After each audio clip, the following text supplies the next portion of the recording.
Good evening. Welcome to regular council meeting, February 2nd, 2026. We respectfully acknowledge the unceded ancestral land of Kalini Tene, on whose land we serve, we work, and where this meeting is taking place. We have a slide because due to some of the presenters, we have a slight change of order of presentation required. Yes. Thank you, Worship. Yeah, a couple changes to the agenda. So we have the handout package in front of council. That's 5 items of correspondence added to agenda item H1, and then 4 items of correspondence making up items G9 to G12, as well as we're asking for item E2 to be moved up the agenda to just after the delegation. Okay. Thank you very much. Move the amended agenda. Second by Councillor Fazell. All in favor of amended agenda? Oppose? Oppose online? Carried. Minutes. Adoption of the regular council meeting minutes, January 12, 2026. Second by Councillor Ramsey. Discussion? Seeing none, all in favor? Oppose? Oppose online? Carried. We have one delegation, Child Development Center of Prince George and District. And the presenter is Scott Hamilton, and as well, and Candace. And Candace, you got to join in as well? Thank you. Yeah, I should. Yeah, See, I'm getting hacked because I didn't put her name on here. Good But evening, everybody everyone. knows Candace. She can walk into any place.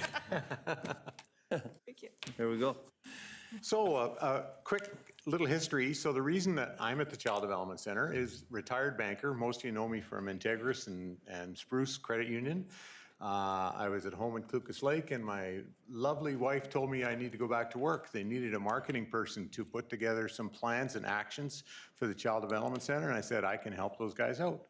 So that's why I'm there. Got a couple of years to put together a real nice strategy to help them out with their fundraising.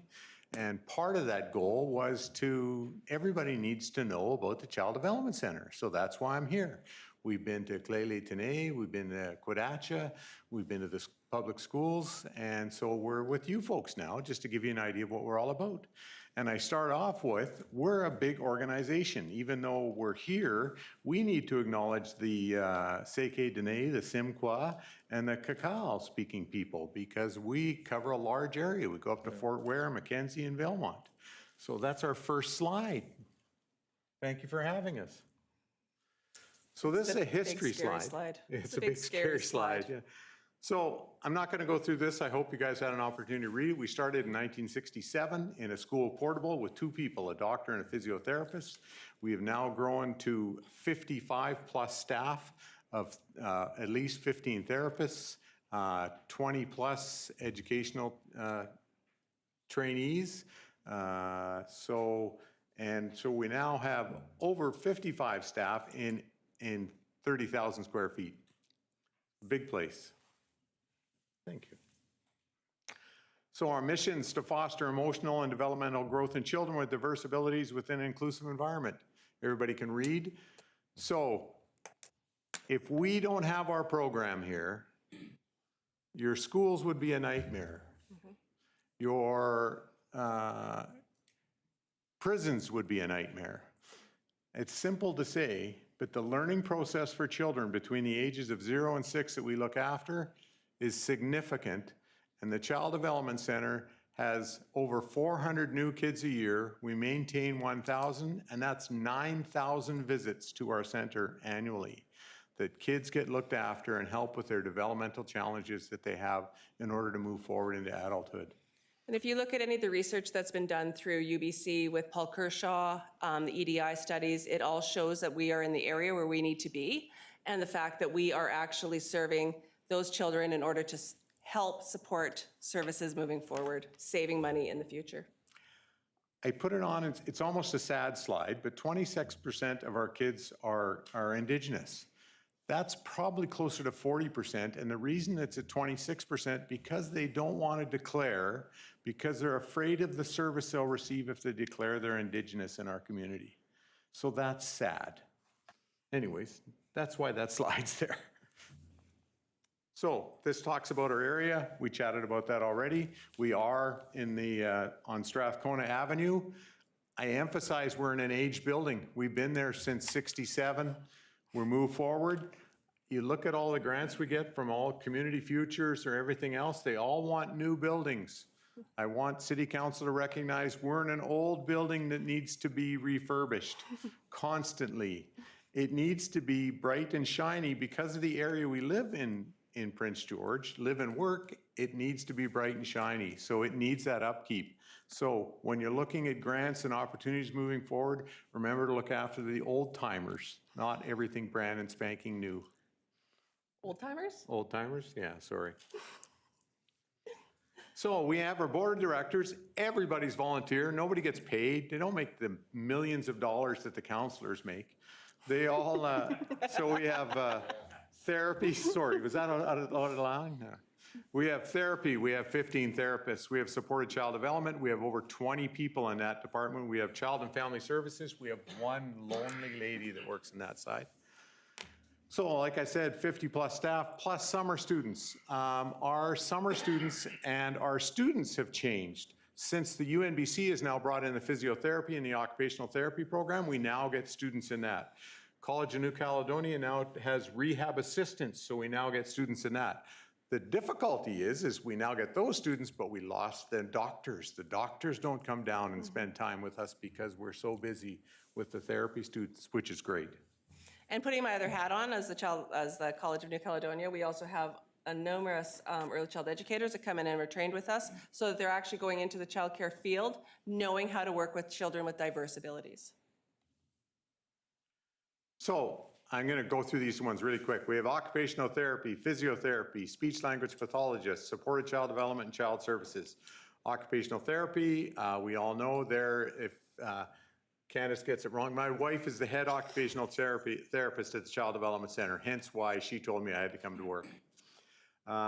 If you need to get work done, the occupational therapist will come in and say, this is what you should do. This is what you need to do. Whereas a physiotherapist will get you to say, this is what you can do and should do.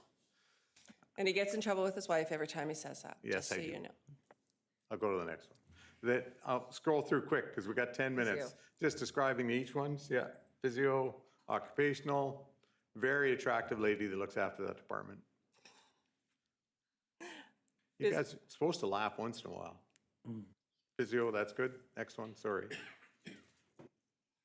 Speech language pathology, we need speech language pathologists. We have early childhood educators that work in our supported child development, so we're working with the college to try and get more.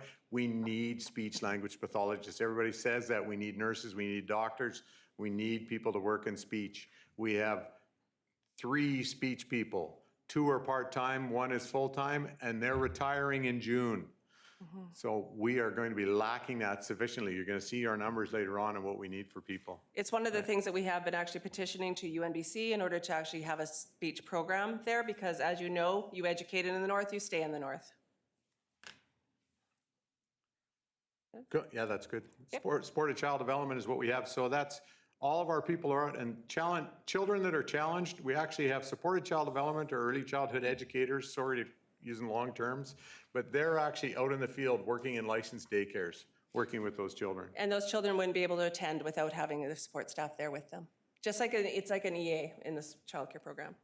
Child and Family Services, of course, is one of the best services, even though it's only a 0.5, and that's all that we're funded for. And I do things such as working with families at home, doing other behavior plans, helping them work through different things that are happening, and I'm only a 0.5.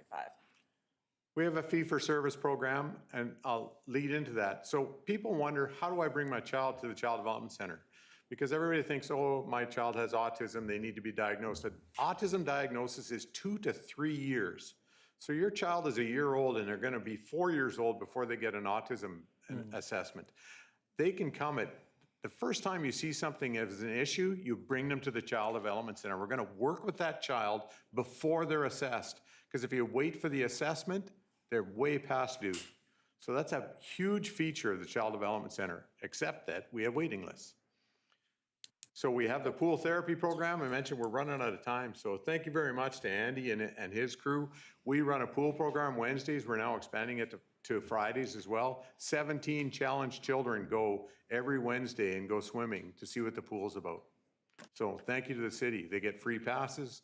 And not only that, we take advantage of the handicap services that the pool has.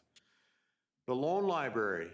So our center has over $750,000 in equipment for children to use in standing frames, wheelchairs, bath lifts, you name it. So a child will get a wheelchair every 3 to 4 years from the Minister of Child and Family. Do your kids grow? Garth, do your kids grow? Sorry, Councillor Frizzle. The kids grow, they do. They grow faster than every 3 to 4 years. So they need a new wheelchair every 6 months to 8 months. So our center provides that intermediary assistance to those children because the province just doesn't help.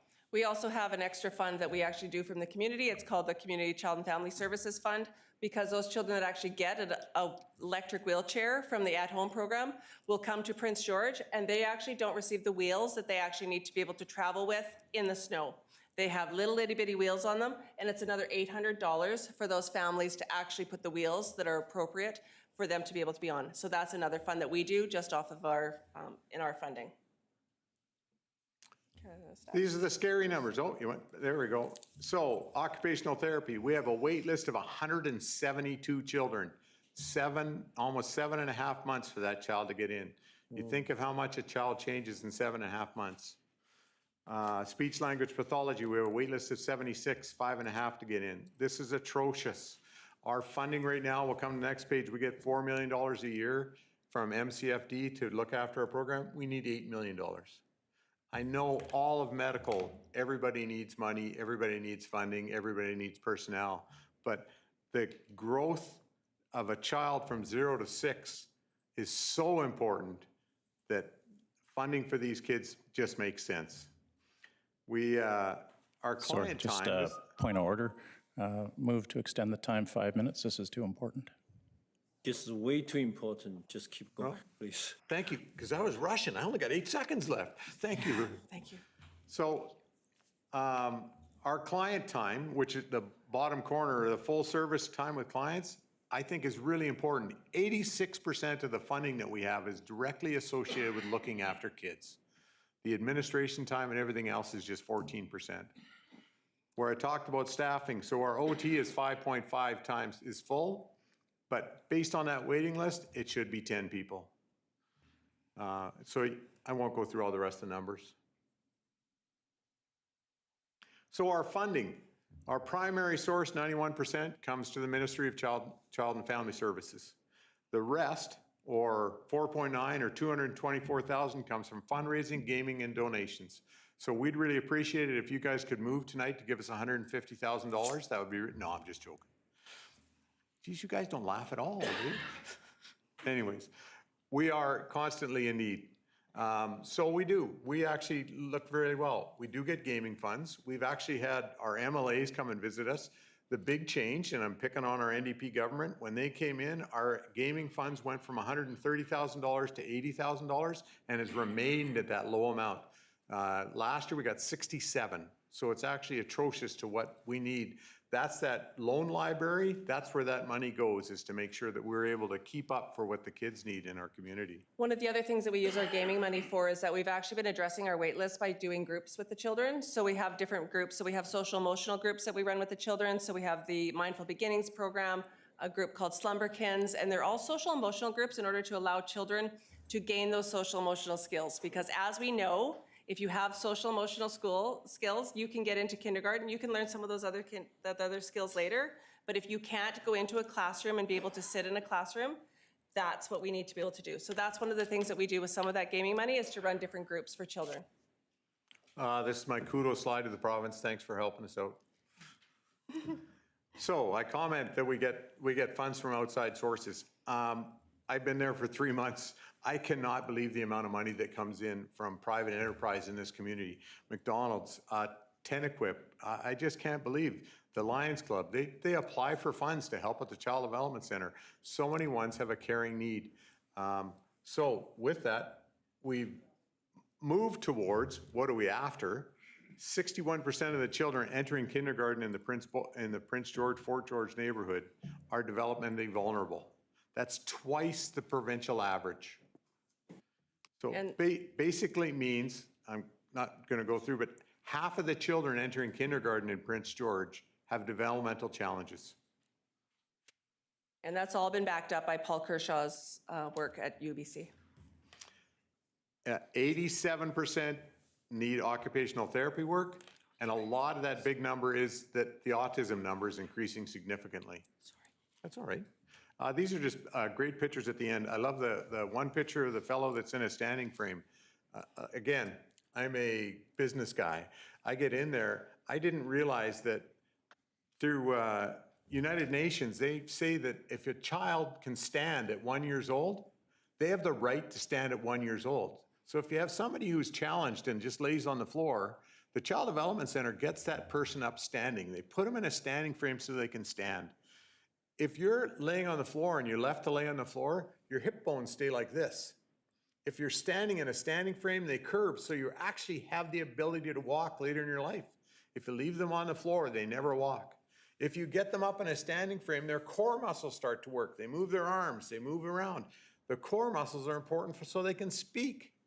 So standing frames are so important. We probably have 50 to 60 standing frames, and like I said, they grow and grow and grow. A child will be in a standing frame this month, and that month they're going to need another standing frame to grow. And United Nations has said, we need to do these for these kids. It's not just United Nations, but we should be doing it for the kids. And if you think about a child in a childcare program, if they're laying on the floor, how much interaction are they really doing with all of their peers? But when we get them at the equipment, we get them in the proper seating, we get them positioned in that way, they're interacting face-to-face with other children, they're starting to build their social skills, they're feeling included. That's what we want to see. We want to be able to see children in programs that you can't tell which child actually has diverse abilities. So this isn't a request. When I'm going to the social clubs and stuff, we ask for funds. So we're not asking for funds from the city. We just want to let you know that you've got 55 plus people working in the heart of Prince George. And I'm not meaning it on a bias or anything else. There's me and one other guy there. They're 95% female. They're spouses of husbands who are working in Prince George as well. Mm-hmm. So it's a very important organization in your community. So our next, we've now created the Prince George Child Development Center alumni. Mm-hmm. We have all of these guys that are out there that have been with us. It's like you go to school till grade 12, and then you fall away from it. So we've got all these people that were in the Child Development Center years ago. Our first one was we had a guest speaker, Rod Hodgins. You all know him from Home Depot. He's the gentleman in the wheelchair there. Great guy. Anyways, he's spastic cerebral palsy, came in and did a chat. His life started at the Child Development Center because that's what made him move, made him keep going, brought his life together. So we're going to carry on with that. We've got guest speakers throughout the summer. We're bringing back Chris Kringle. So the big push to the city, we really need a real good discount on the Civic Center. You guys never laugh. That is actually that would be one of our pushes, that if there was any way possible to be able to support the Child Development Center and some of our fundraising abilities. We do use the Civic Center every year for our Chris Kringle program. And so if anything, that would be a discussion that we would love to be able to have with the city moving forward for the costs of some of that. Chris Kringle fell by the wayside, but it went on for 20 years. And it has 650 businesses come to the Chris Kringle event. And it's a fundraiser for us. Not a huge fundraiser. It's more of just getting the name out there of the Child Development Center. But anyways, we're really happy to have it back. We booked the Civic Center for December 11th. And we've already got Santa booked. He's coming as well. So that's nice. And that's it. We almost made it. We went a couple minutes over. Oh, no, we went Thank you way for the over. extra time. Thank you so many. It changed many times. Thank you so much. Oh, open for questions if you have any, guys.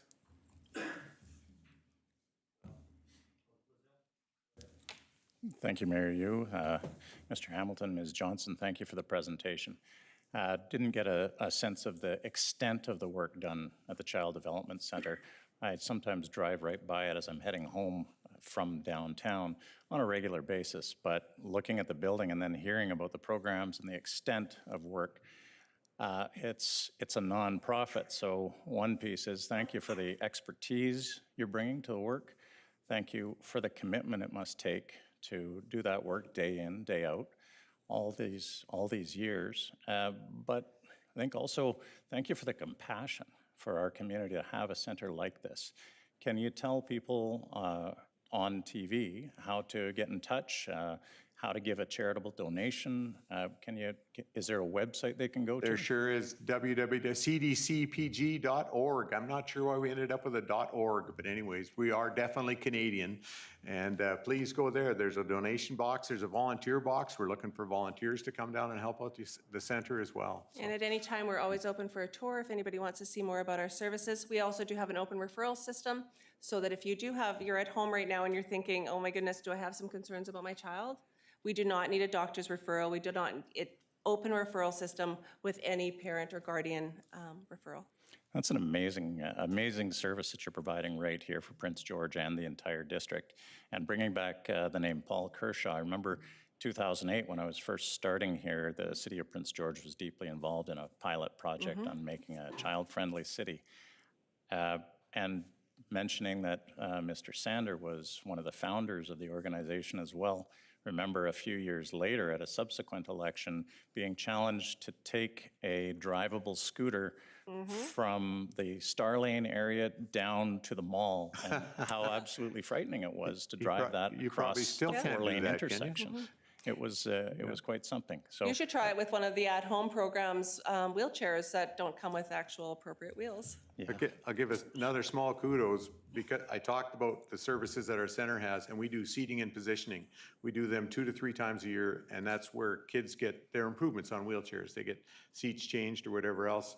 So we've gone to the extent that Vancouver is now sending their staff to Prince George to be trained on how to do seating and positioning because we are so advanced in what we do in our programs here. So we're lucky to have your extremely organization proud of here that. in Prince George. Thank you for what you do. Please pass that on to the team too. That's amazing. Thank you. We will. Thank you so much. Councillor Bennett, the floor is yours. Excellent. Thank you very much, Your Worship, and just a huge thank you to the presenters. Sorry I can't be there in person today. I guess my question is, well, I guess first off, just, being able in kind of all of my previous lives, seeing the incredible work that the Child Development Center does, whether it's through the supported childcare staff who come in and help kids so that they can be included in normal daycare activities, or seeing the work that is done to support kids to get them in and ready for school. My wife's a kindergarten teacher. Through my time with as a trustee, we're seeing more and more complex needs and for kids entering kindergarten. And I know you talked a little bit about the stats of the percentage of kids in Prince George who are entering kindergarten needing additional support. I guess I'm wondering, is it a combination of families are getting their kids diagnosed earlier, or are we seeing other issues at play that we as a society and we as a community need to pay greater attention to?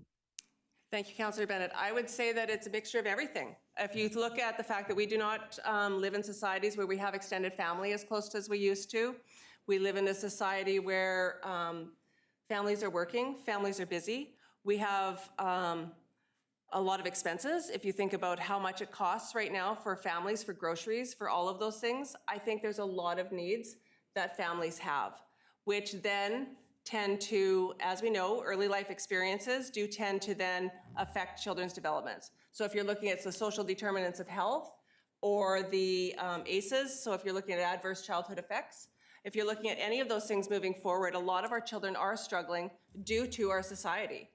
Unfortunately, But that is one of the reasons that the Child Development Center is so important to be there. So we are there in order to help build skills. So some of our groups that we do with our children, those social emotional groups that we do that parenting component right along with side with them.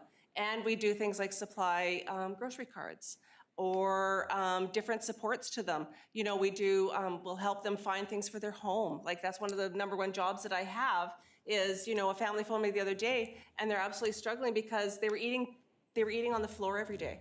They didn't have a table or a chairs.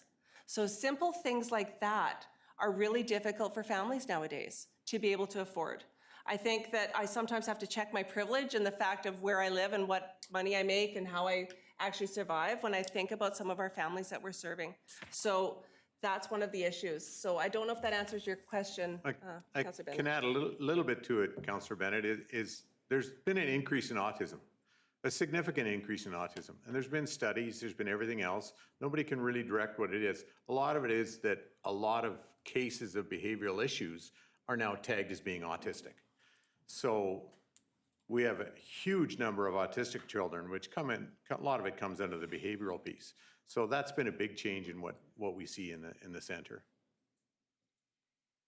Excellent. Well, and I appreciate that. And again, I think to my council colleagues, you know, if there's anything we can do in our conversations, you know, and advocacy around, I think the speech and language pathologist is just such a need. Again, we're hearing it from the Child Development Center, but I know that in talking to other colleagues that it is a growing gap and need in our community. So Yeah, anything I think. I don't want to leave out the early childhood educators too. They're very important to our community.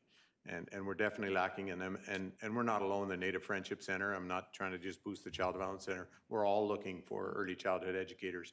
The College of New Caledonia is on board to try and find them as well. So it's a growth piece. Excellent. Well, thank you all. And again, thank you to your team for everything you do. It truly does make a difference. Thank you, Councillor Bennett. Thank you. Thank you. Councillor Sampson. Thanks, Mayor Yu, and thanks both for the presentation. Lots of information there to chew on, and just appreciate you coming. I actually, if I'm being honest, can't remember a time on my time on council that we've had a presentation like this from you guys. So That's thanks. why I'm here. This is great. My only question is perhaps through to staff or through to you guys, maybe just a flag for you guys. There are grants at the city, and that's our easiest way of hearing your blunt ask about the Civic Center. It might be the easiest way. You've got one on your table right now for $2,500 to put trees in front of our center and along the boulevard. So Great, thanks. So that's a new application, is that? Yes. yeah, Great. Okay, that's perfect. kind of what my role was, Kyle, was to come in and try and take advantage of some grants and opportunities. Great. So I'm you getting hear hit them, in you the see knee them 'cause I'm already, and cutting that, off. Sorry. No, Councillor Sampson. Oh, sorry. that's the best way of us helping out. And so if there's a means that's available, and I think you would qualify based on my understanding of our grant processes, then that's fantastic. So please take a look at that, and if you need assistance plugging out those, Mr. Bees, I'm going to volunteer him, but I know he can help plug you in to the staff and help make sure that you're connected with the right programs, because I think there are streams that would benefit you guys for sure. Thank you so much. Thank you so much. And we do really appreciate all of the help that we've had already. So thank you so much, Ms. Yeah, Beasley. great. Thank you. Thank you. Councillor Sampson. Councillor Ramsey. Thank you, Your Worship, and thank you for the presentation. There was maybe just a comment shared about the reduction of gaming funds that kind of triggered my interest. So I'm just wondering, maybe just from your experience or opinion, what do you think is the reasoning for the reduction in the available gaming funds to nonprofits? And is there anything that's been communicated from the province to you on that? No, and blatantly and truthfully, you changed the NDP government, and the NDP government gives money to Vancouver and does not give it to Prince George. Did you cut my mic off? Sorry. No, I would actually state, like, honestly, Councillor Ramsey, as we know, governments are tight. You've just gone through the budget process, as we know, and it's hard to fund everybody. Everybody is applying for grants. But I will say that the way that the gaming funds have been designed now, there seems to be cutbacks in many areas for many different programs. And we don't know why that's necessarily happened. And it is something that we have brought forward to the provincial government as well. But there are definitely issues with it because we depend on those funds. that's what actually makes us be able to do a lot of our programs. And it's been very disheartening to lose that money. No, thanks for that. I just wonder perhaps if we could see if there's a way to have Mayor Yu write a letter inquiring on just grant fund distribution and bringing the levels back up to whatever year it was that they had decreased it. So just wondering, Mayor Yu, if you'd be able to work with the Child Development Center on a letter that's perhaps not necessarily just focused on them, but focused on grant funds and supporting nonprofits and being an example that they're able to provide. You will find several of the nonprofits that they had a decline in gaming in 2017. So I'll perhaps put that forward as a recommendation. Thanks, Councillor Sampson. I do think, you know, we're seeing a lot of online gaming use. You know, municipalities and local governments have been eagerly advocating to the province to distribute those online gaming funds to communities. So I think we do have some existing advocacy there through our Intergovernmental Affairs Committee. So I think a letter to the province just flagging that for concern is appropriate. So hopefully we can take that away and get some answers. So thank you. Councillor Rossi. Thank you. Councillor Polo. Quickly, not much more to add. I think most of my colleagues mentioned that, but I'm just thinking along this advocacy piece, perhaps intergovernmental affairs, or that'll be triggered by a letter by you, Mayor Yu, I'm not sure, but, and I know that's a common theme we've heard from a lot of nonprofits. I represent a couple of nonprofits myself, and that has been our experience as well, too. So, yeah, that could maybe be another layered piece, maybe a referral to intergovernmental affairs. Would that be something that we could do, Chair Frizzell? Thank you, Councillor Polillo. On that note, the content of what Councillor Ramsey has said for getting information on whether their plans are changing, that would be a good base step. And then based on the reply, we'd get back to the motion on the floor. Absolutely, we could dig in after that. Yeah, okay, fair enough. It's funny because I'm going to date myself, but I remember in my previous career, working a lot with the Child Development Center, going back to the duck race. I don't know if you remember the duck race. Love the duck race. Yeah. The Dutch auction, which was very successful, working on. So I'm thrilled to see you guys here and getting the word out of what the Child Development Center does and the important work they do. And that's wonderful. And I'm personally thrilled that the Chris Kringle lunch is coming back, because I know that was a highlight. Even when a few years I even emceed it. So yeah, I'm really looking forward to that coming back, and continue the good work, continue the advocacy, and we'll do our best around this table to support you. So thank you. Thank you so much, Thank Councillor you. Pill. Councillor Scott. Thank you, Your Worship, and through to our presenters. Thank you. One of the things that I think many people don't understand is that the funds available through gaming are more and more restrictive of programs only. So how do you operate? That's the other part of it. Yeah. That my hat's off to you that you keep going when when the dollars on that side of the house are tighter and tighter. And so we're going to collectively dig in on what we can do. I will say the last 30 years that I've been at the Child Development Center, we get more and more creative on how we can actually provide services to children in different ways that are still fun and exciting for them and being able to meet their needs. So those groups, all of that type of stuff, the children just think they're coming to have these fun, great groups. And they're coming away with social emotional skills or fine motor skills, or all that ability to be able to get into kindergarten. Love my job. Truly thankful to Prince George and area, because we get significant private donations that come in that I'm shocked and surprised weekly on the funds that come in from people. So thank you so much to Prince George and area residents. You guys really help the Child Development Center, so thank you so much.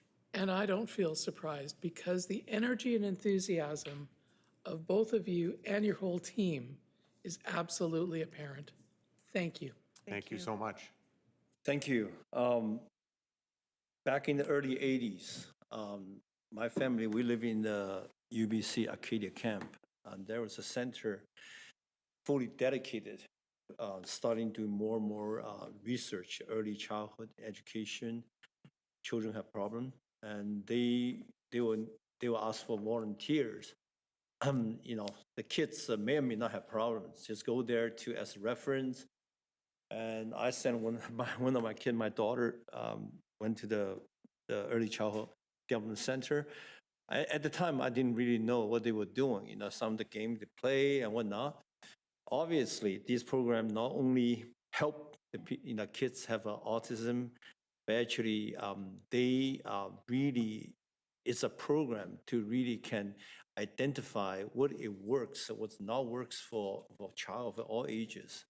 So I can emphasize, my family, we certainly benefit from this. Dr. Yu certainly benefit her early childhood from this early childhood center. Couple technical questions. The size of facility, you obviously the original building, it's very old. What is the location's perfect. Yeah, the location perfect. So what is the size of a new facility you're looking at? 12,000 square feet, like the ones in Terrace? I think they have a elementary school dedicated for that. I don't think we're looking at a new facility. We're just looking at maintaining the facility that we For the way you have. It Okay. goes, it's been there for 50 plus years. 50 years, 50 yeah. plus years is a long time for building. And so, we've gone from $5,000 a year to maintenance to $40,000 a year to That's maintenance. right. And we have constant improvements. Even your RCMP came by, and I'm not trying to pull name, but they said, if you guys keep a nice, clean building, that helps the neighborhood. Right? You're in a tough part of Prince George. So if you keep the lights on and the signs bright and the parking lot lit and the lawns mowed, it makes a big difference to this community. You guys have a wonderful recreation center right beside where we are. The park and everything else there is fabulous. So it's just a matter that we need to upgrade it and keep it going. And, as we all know, also in Prince George, we have an autism help center for the kids, went on the 15th, I believe, now. You guys work together? Yes. And then who does the initial triage? It's usually family doctors or? So it's up to the family on how they want to actually proceed with many of their treatments. So we do work in partnership with all of the autism programs here in Prince George. So whether it's, I don't want to name them because I don't want to leave one out. So we do work in partnership with all of them. But families come to the Child Development Center, they don't have to have a diagnosis when they come to us. I see, yeah. So we start to work on things before all of that diagnosis, because a diagnosis doesn't necessarily change your child and what we need to do.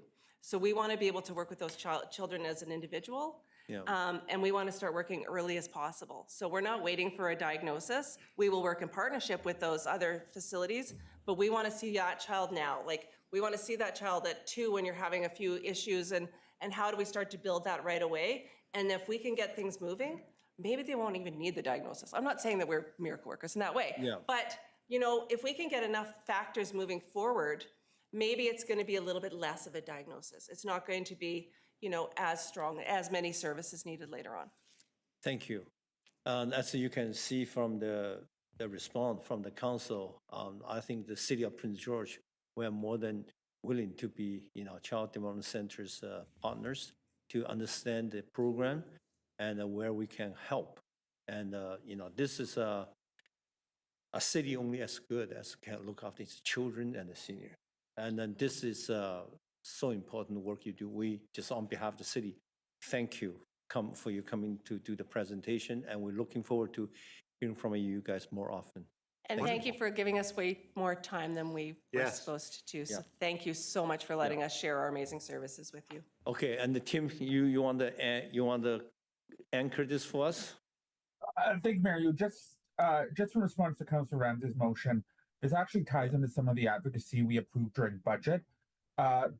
The charitable sector has an agreement with the BC government. Around 33% of annual casino funds are supposed to be allocated to charity. But with the move to online gaming, my guess is that percentage has lowered. We saw it impacting our gaming funds as a city. So I think as we advocate for how online revenue can benefit the community, I think it also should align with how online gaming is impacting charitable giving. Thank you for that technical comment regarding the gaming piece. We do have a motion on the floor. Is everybody understand the intent of the motion? Okay. See no more questions. All in favor? Oppose? Oppose online? Unanimous carried. Thank you. you We're so looking much. forward to see you again soon. Thank you. Thank you. Thank you. Appreciate it. Thank you. Councillor, I can actually give you our actually grant numbers too, so you can see the drastic change. Appreciate it. Thank you very much. Yeah, you can leave with our communications staff as well, and we will love to, find a way to get more people find your site. And if you this want was to come fun. tour our center, please feel free. You can come and see how actually amazing it is We within will. that small little building.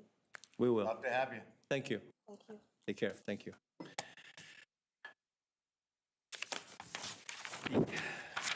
Well,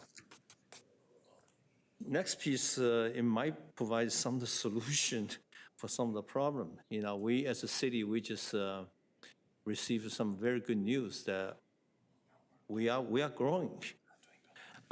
It's even though it's not official number. So we would like to. Your worship? Oh, you want to deal with, okay, my apology. Yeah. Just so emotional, I forgot. We moved the other piece ahead. E2, yeah. E2 is an option for consideration regarding council remuneration. So I think we just decided just donate all the money to Child Development Center. We're gonna Feel free. Ms. Anderson, please lead us off. Thank you, Your Worship. So if I could, I'd invite Mr. Denis Gendron down to the center table here.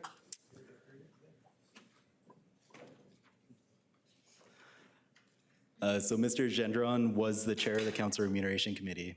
Thank you. So I'm going to present the recommendations and provide some background to council. And Mr. Gendron has indicated that he'd be available for questions from council afterwards. Thank you.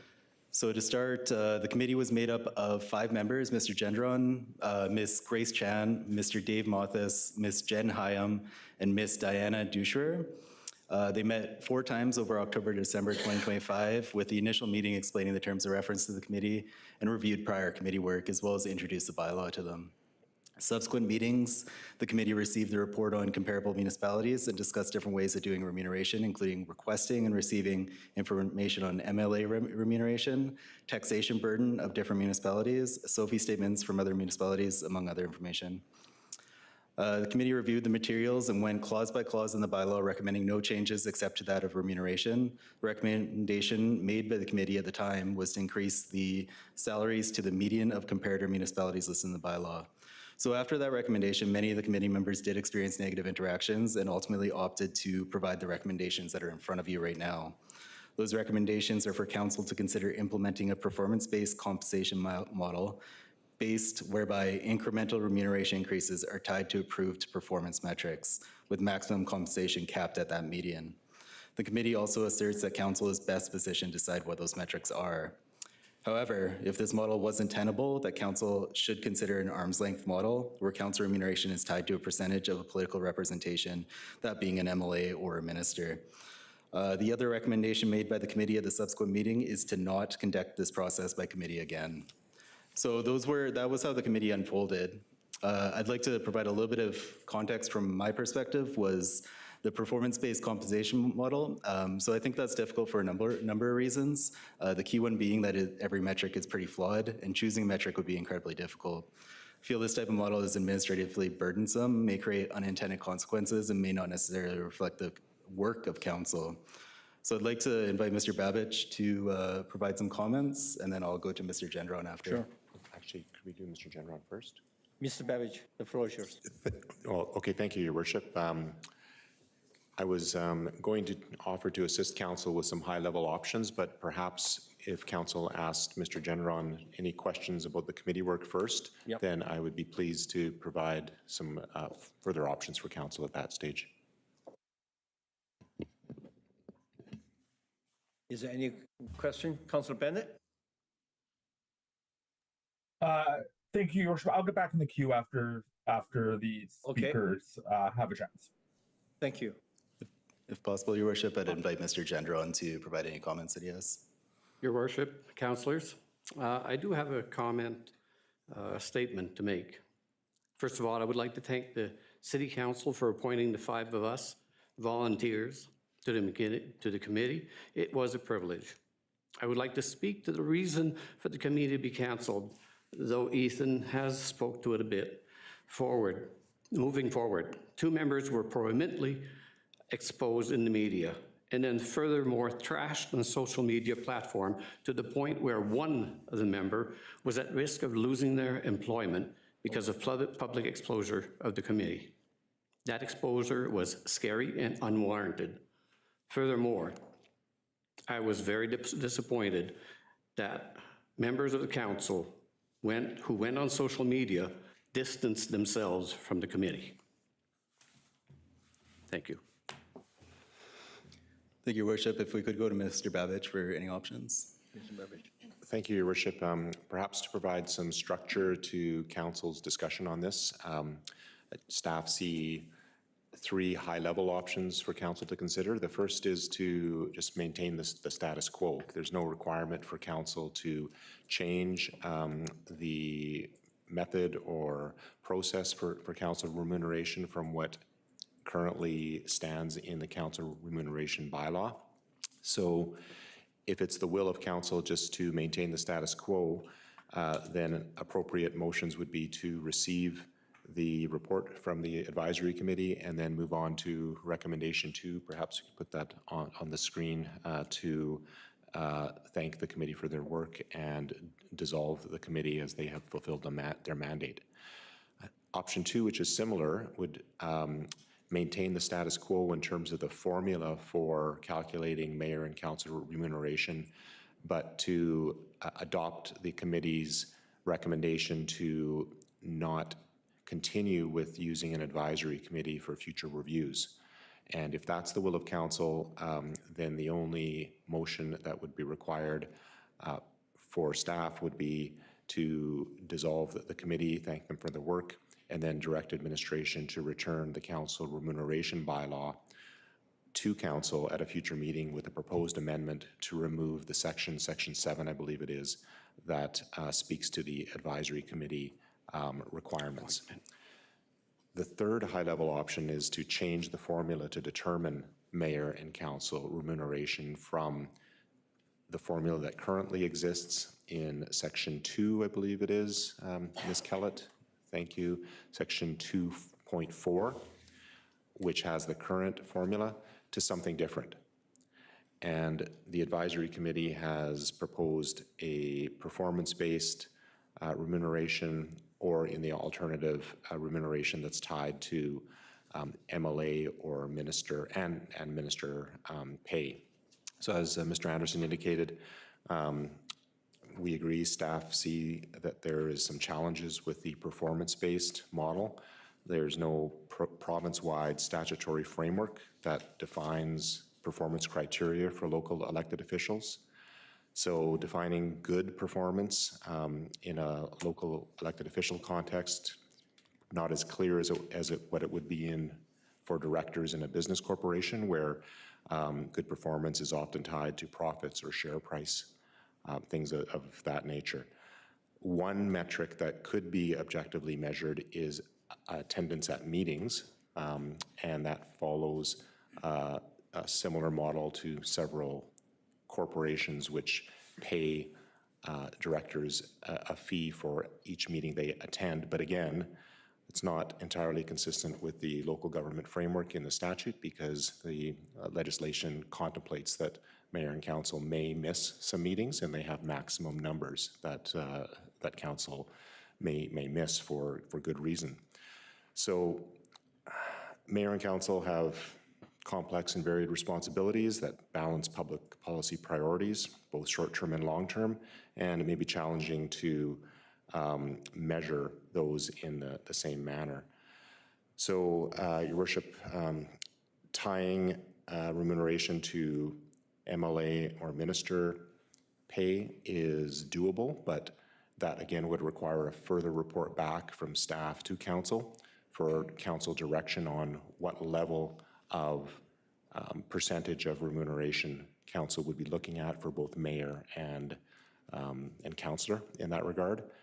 So I hope that provides a little bit of structure for council to help you direct your will to administration on this. Thank you, Mr. Babich. Just for the public to know, the committee, first of all, thank you, all the committee members for your work. And it's not easy, to do this type of work. Is, in my view, it's very political, especially during the year election. But for the public to know, is this committee was to try to get a formula right, not for this council, but for the future council. So whatever the discussion we have here, it is for the future council after the October 17th. And this will affect them, not. And I will, I would like to just keep the option 1. I mean, as you present, leave as a status quo. And the future council, when they coming in, after the election, they can during the election tell the people what their expectation is regarding this piece. It could be part of the question during the election as well. And that might form the basis, for the discussion. And then when they do after the election, it's up to them, But in the same time, it seems the status quo worked in the past. From time to time, we do need to call a committee to review the compensation in such a way that we are in part with other municipalities. It is a part of the exercise previous council they have done. So, but I want to hear the rest of my council colleagues to see where they stand on this piece. Councilor Bennett, the floor is yours. Thank you very much, Your Worship. And first off, again, just a huge thank you to the committee. I know that it's not easy work. I know that, I think compared to some of the other previous committees, this one, I think, gained a lot of attention through, I think, what was a brainstorming process. So I can understand and I think support the committee's desire to maybe not put committee members through a similar situation. Saying that, I think is incredibly important that the committee continues on so that members of the public do have an opportunity to have their say and an opportunity to help shape remuneration for council. I don't think that necessarily should just live with council. And I think that needs to be put together and recommendations from the public through that committee process. So I'm not necessarily able to support the recommendation to not bring back a committee in the future. But I do recognize, I think, the challenging place that this committee found themselves in. Saying that, Your Worship, I was actually getting in the queue to move receipt. I believe, similar to your position, Mayor Yu, that moving forward with the status quo makes most sense at this time. So I'll move receipt of the report. Second by Councilor Polillo. Councilor Frizzell. Thank you, Mayor Yu. First, Mr. Genron, thank you and the committee for the work that you've done. Thank you for putting your names forward in good faith to do good work for a thankless task. It's been done this way, and it's intended to be unbiased, to be neutral, and for you to give your best advice on choices made. You didn't ask for the feedback, the misinformation, or the bullying that was done online, and the story you just told about someone risking their job to simply do a task for the city it's wrong. It is wrong, and it shouldn't be done that way. If there's people to be called out, that's what these political seats are for. I want to say thank you, and please pass that on to the committee. I shall do. That said, I support just receiving this for information. If a motion had come forward tonight to tie this to another position, I would have said, first of all, no. The raises, I've been consistent for the last 3 elections, 3 terms, that no, we don't need to have an additional raise in addition to the cost of living adjustment. Appreciate the work that was done, but if it was going to ever be tied to anything, it shouldn't be to the MLAs and to the premier down in Victoria. It would be to the median income of someone here in Prince George, which is much less than what people make in Victoria, North Vancouver, West Vancouver, or some of the comparator communities. The work that you did was excellent, but I reject the idea of a raise for City Council. So thank you, Councillor Bennett, for bringing this motion forward. I'll support the receiving for information, but afterwards I will make the case, and if I'm seconded, for directing administration to return the council remuneration bylaw to remove Section 7. Thank you. Thank you, Councillor Purcell. Councillor Ramsey. Thanks, Your Worship. I perhaps have a different perspective than my colleagues. First, I do want to thank the committee for the work. Thank you. I am appalled of the experience that the committee had. I think it's incredibly unfortunate that hardworking people in our community who have put their name forward to do volunteer work that is frankly quite challenging, to be just dragged online and bullied is very frustrating. It is, I think, where we are, unfortunately, in society. It's okay to drag your neighbors and your friends and your family if they don't agree with you. And I don't agree with that philosophy. I think that we need pluralism now more than ever. Unfortunately, it's going to take a lot for us to come out of where we are at. And we all have to, I think, work at steering the ship and displaying excellent qualities of leadership, and hoping that others mimic that behavior. So, and I say this as someone who has sat on this committee before. Before I was on council, I actually chaired the council remuneration committee. I didn't know what council did or really much about council or being elected, but that was my first foray into volunteering for the city. And so when I did it, there wasn't media, there wasn't this public criticism that came with it. And, you know, I had to sit in front of council for probably an hour and a half answering questions, and it was really intimidating. It was very scary. And I came out the other end, but I didn't have negative stories written about me for a committee recommendation. It wasn't my recommendation. It was one of 5 making a recommendation, seeing that council was not remunerated fairly among their peers. And I have been an activist, an advocate for equal pay of work of equal value. I have a TED Talk on the living wage. And so when I see that our council is not remunerated at the same level of our peers, it is frustrating. To do this job, I take 104 days off work, unpaid per term, just to come to council meetings. It's a loss of personal income. It's a loss of pensionable earnings.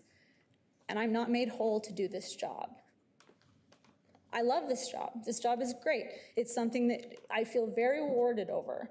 But at the end of the day, council is not remunerated equitably among our peers. We're 30% where the average is 40. And so I will support the will of council, whatever that may be, but I also recognize that not supporting equal pay for work of equal value means that it is going to be just as challenging for younger people who want a chance to sit at this table, and they should have that chance. And so it is frustrating to see the public criticism that comes with supporting that equal pay. supporting the right thing, supporting, friends and neighbors volunteering. That's very frustrating. So I do have a great appreciation for the committee, and I hope in the future that we can be a little bit more cognizant that volunteering means putting yourself out there. And if this is the way we treat volunteers as a community, it's not just the city that suffers from lack of volunteers. It's all of our nonprofits, because they are subject to that same criticism as well. And we must do better as a community, regardless of whether the subject being discussed is contentious or not. We have to do better. So I'm going to not be supporting the recommendation. I have, for the past several, last term and this term, supported equal pay for work of equal value. I will continue to stick to my moral compass and do the same. Thank you. Thank you, Councilman Ramsey. Councilor Scott. Thank you, Worship. Boy, Mr. Genron, did you know what you were getting into? No, absolutely not. I'm going to join you in that place. I had no idea when I stepped forward to run for city council that it would cost me my job in this community. And it did, because my employer decided you cannot serve two masters. So they eliminated my position. It was lesser pay for an roughly equal amount of work. And I had navigated it in such a way when they switched me from salaried to hourly, which, trust me, I was offended, I massaged it so that as long as I had the base amount of money that my household needed, everything else got set to the side so that I could attend committee meetings, so that I could go to conferences, and once in a while I had vacation time. I cannot abide the notion that any committee member, employee, or council member would be vilified in this way. It's not necessary. There are better ways to communicate.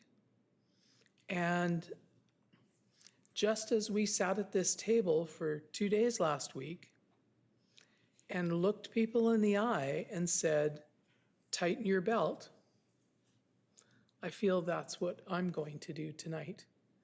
I'm going to accept the idea of a simple cost of living and move on, because that's the part that I can do. The door's open for the future, but not today. Thank you for all your work. Thank you, Councilor Scott. Councilor Perillo. Thank you, Your Worship. I think most of it has been said, but I just want to offer my thanks to you and your committee members. Anyone who participated in what I saw and read online, that is not right. Absolutely not right. Whether it's contentious or not, we all are human, and we all have to treat each other with respect and dignity. And some of the stuff that I read there was absolutely horrific. And if you were at all responsible for that, I think you really need to look within yourself and reevaluate a lot of things.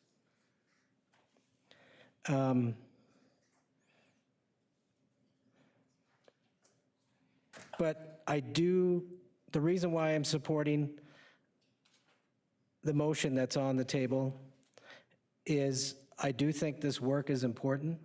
I think we do need to have, and I went back and forth on this. Initially, I was really seriously considering your motion of not continuing in the format that we're doing currently. But this work is important, and I think every 4 years we need to have a perspective. I think it's healthy, it's necessary, and it's up to the council of the day to determine. Because what you guys did, it's information and a recommendation. It's up to us to make the decisions. And I do agree, in this time, when you're absolutely right, Councillor Scott, in this time of restraint. And we see it all around us in this time of uncertainty, in this time of unpredictability in the economy. We have to do our part. And our part, I believe, is cost of living, and we'll move forward. So thank you for your work. And I hope this experience hasn't tainted your view of the work we do in democracy. That's my sincere, for you and all your committee members, because I know there was a couple in particular that were unfortunately sought out, and it's just awful. Thank you, I'm sir. sorry for that. Sorry. Thank you. Yeah. Thank you, Your Councillor Palugo. Councillor Sampson.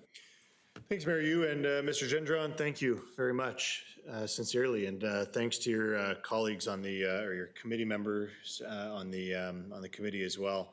I appreciate your willingness to step up and serve on a city committee. And I think I would be lying if I didn't say that's more and more rare, not just in this committee, not just this specific one, but how many times in this term have we seen that we've put out applications or expression of interest for applications for committees of all sorts of the city, because less people want to step up. And I think the experience that you and your group went through is probably a good indication on why folks might not want to step up, and I'm sorry you went through that. It has been said, I'll add my 2 cents, which is those folks stepped up to support an initiative that the City of Prince George has written into its bylaws and has for years. If you don't like the decision or the recommendations they make, so be it, but the job is here at this table, and those frustrations should be directed at me and my colleagues. This is our job, not the volunteer committee members. And so if you don't agree with the decision of any volunteer committee at the city, that's your prerogative, but please spare the volunteers and direct those frustrations here. Hopefully the discourse would remain constructive still, and even with criticism, it would be a positive conversation, but even if not, those comments should be coming here. And so I apologize that that's how this rolled out this time. That's not the intent of how our committees work, especially this one. So my apologies that you and your colleagues were Thank you, sir. subject to that. We have received feedback on it and appreciate the feedback on it. I would say the larger number of feedback I've received is don't give yourselves a raise, even though we're talking with the next council. Don't do that. There have been folks reach out with different perspectives, similar to my colleague across the way. I'll add my thoughts. I appreciate the work you did on this, and I have a feeling it might have been cut short. We didn't get great depth of detail, and I have my assumption would be your group kind of just said, this is where we're at and just take it, which is fair. I did try to read into it, and I tried to take some thought into what you're suggesting. The performance-based, appreciate the notion. When I went around and tried to look at, are there other communities doing that? What format do they have to remunerate based on performance or participation? My concern there is it could incentivize 2 things, both being negative. One, it could incentivize really strong-willed council trying to keep the budget down. It could incentivize them to not have great discussion on topics that need great discussion, and it could shrink their meeting times because they're trying to meet less or for shorter times. Or on the flip side, it could incentivize folks to stretch out that conversation, because I know in 20 minutes, we get an extra chunk of change because we've went over that 3-hour threshold. And I think there's other communities who have those types of remuneration where they get paid based on time, and that's dangerous. I think it should be locked in and predictable. And so although I appreciate it, trying to find some sort of metric for monitoring our performance, which I think is important, beyond just that 4-year election cycle, I think it is important that folks know what their councillors are doing. I struggle to see how that could be successful in accomplishing what you, what my assumption is what you're trying to set out there. So I'm not on board with the performance-based piece, although I appreciate the thought. Tying it to another group, I'm gonna be honest, I think that's my preferred model. I do think I would like to take it out of this table and have the province be more involved with municipalities. Now I'm careful when I say that. The province oversteps often and tells us what to do in areas that should have decision-making happening in our community. Things like zoning, things like building permits, those types of things, that needs to stay local.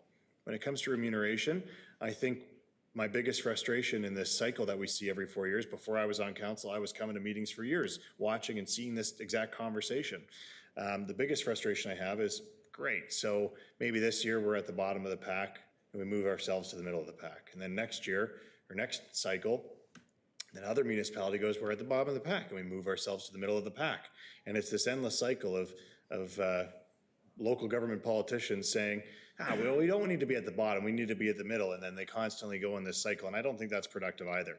I do think there needs to be some framework. We're a creature of the province, we only exist because of the province. Framework, helping guide municipalities on population versus industry base, versus number of councillors you have. All of these pieces need to have maybe not an exact dollar amount, but a better framework that we're not competing for not being at the bottom, and it's driven by actual metrics that the province can prove. And what those are, I don't know. I don't have a recommendation to put forward to the province for that. But I do think that this competition for us to not be at the bottom is a dangerous one.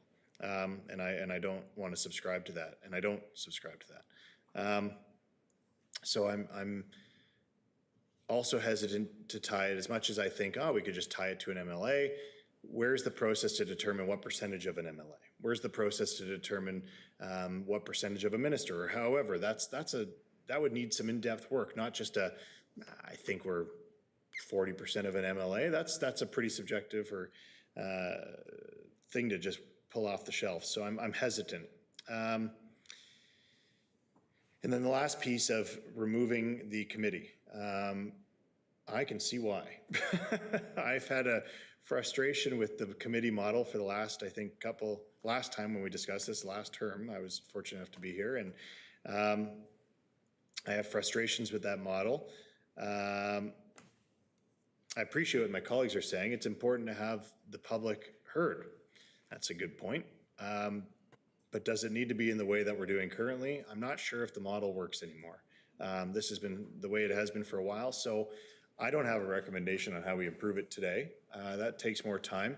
But what I would like to suggest, Mayor Yu, is that we have staff go away and do more work on how this can be better done, this work, so we still get public input, so we still have comparators, but it's not based on who's at the bottom. I don't know what it looks like yet, Mayor Yu, but if more work can be done to see how this is being done and what's a better model to get that public feedback without having a small group being maybe the target of that recommendation, and it can still be an informed decision by the next council, I think that would be really important.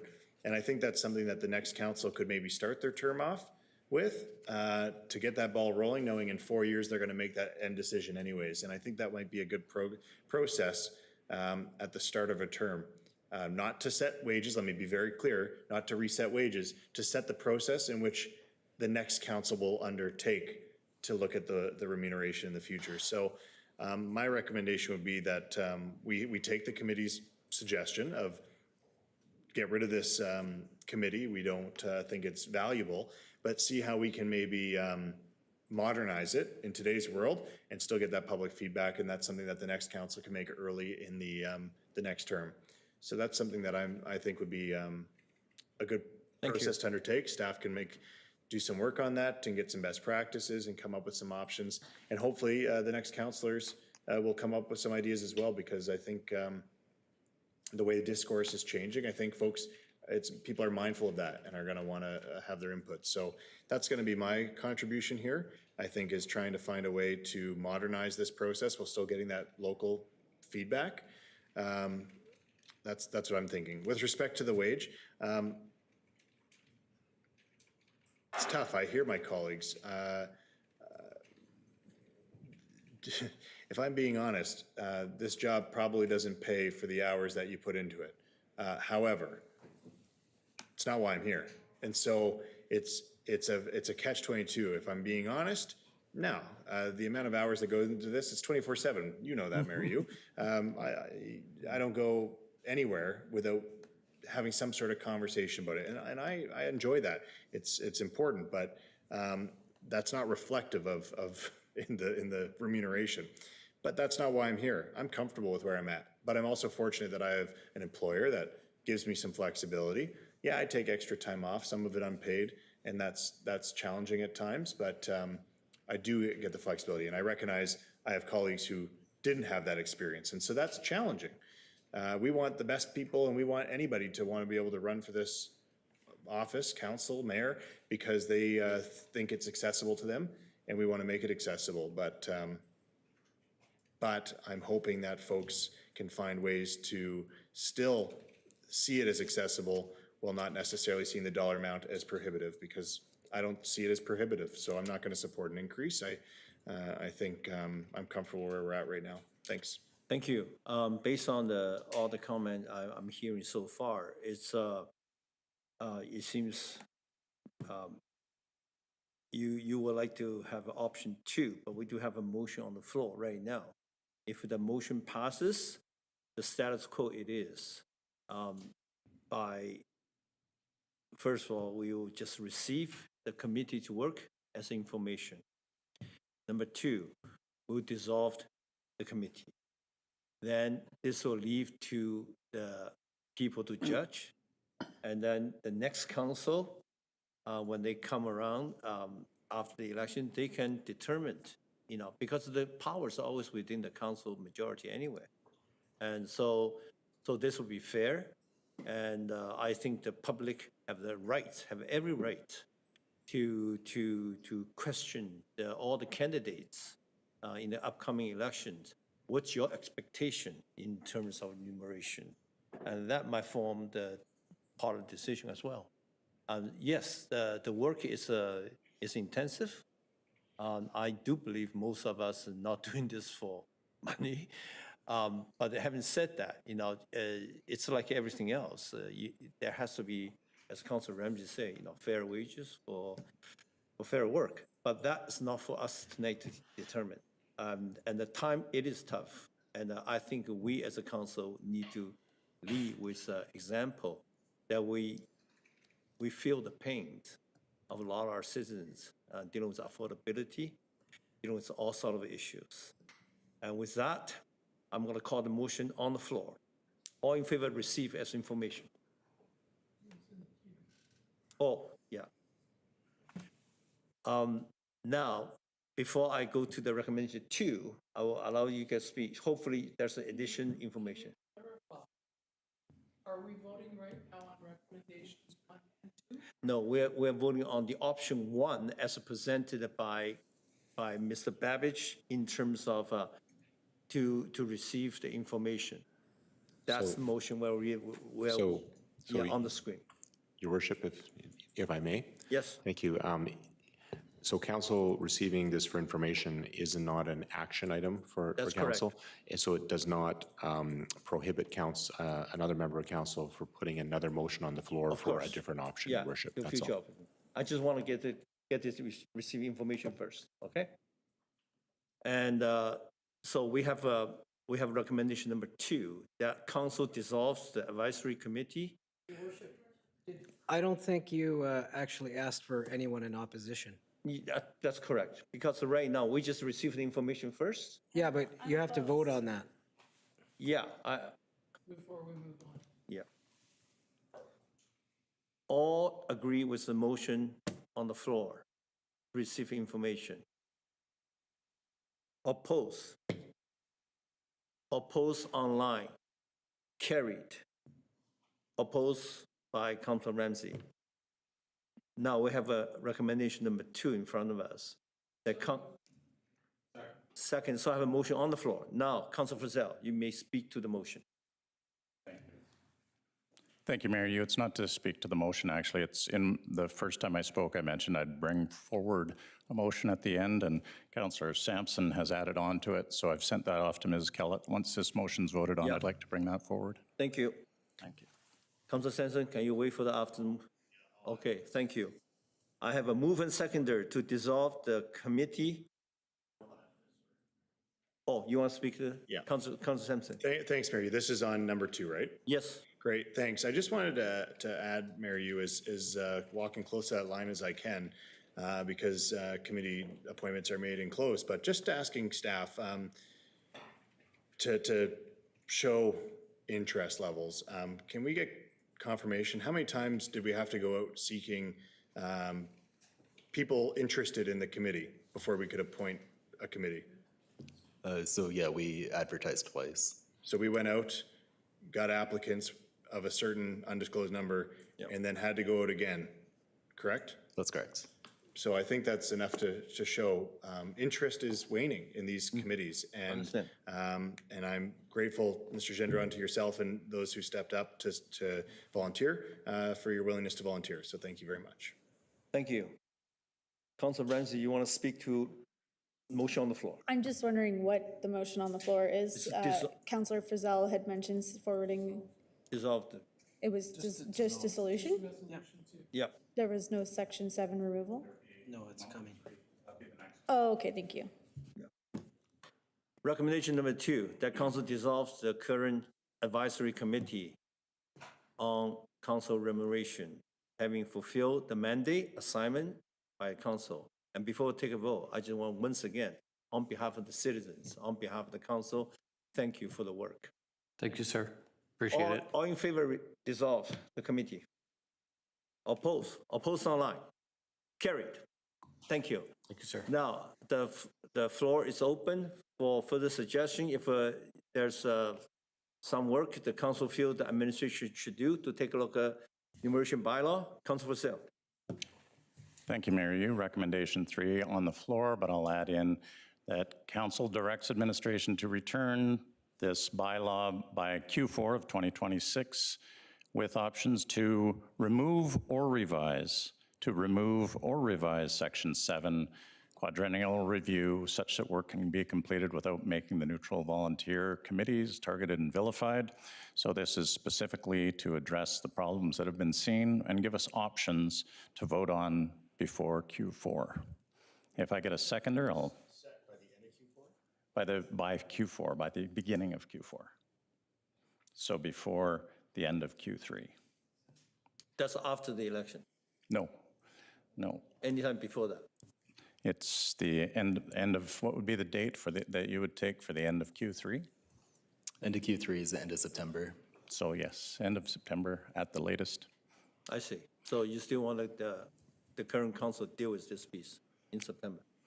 To have options to make the change, yes. Okay. And as part of this, I'll say that it is natural that at times council colleagues won't all be here. That's expected, and at times it does happen. I would prefer them to have another opportunity to weigh in. This would give us some options to consider. It would give a good runway to present those options, and then we'd be able to vote on either removing that Section 7 or perhaps there would be other options brought forward by administration. Thank you. So it is a Q3 there. We need, I prefer the date, yeah. Okay. That's fine. Councilor Ramsey, you want to speak to the motion on the floor? Yes, Your Worship. I just have a question through to Mr. Anderson. Just understanding that legislative services will be in full election mode, having to work on the election for October. I'm just wondering if this is a reasonable timeline for legislative services to bring something back. Thank you, Your Worship. Honestly, it would be challenging. We have a lot going on July, August, September, October in order to complete the election. We would do it if council directs. It would probably be challenging. Thank you. Thanks for that. I would perhaps move to amend this. I guess, Mr. Anderson, what is something you would consider to be more reasonable? Would say end of Q4 would be reasonable.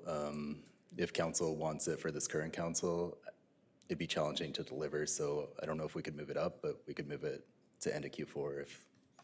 Okay, thank you. Based on that feedback, I would just put forward an amendment to change to the end of Q4 2026. Second by Councilor Polillo. I just want to speak by moving to the end of Q4. Really, this is a work of the future council. We're not here to direct the future council what to do. Based on my understanding, how the democracy works, we should leave this to all the candidates to answer that question.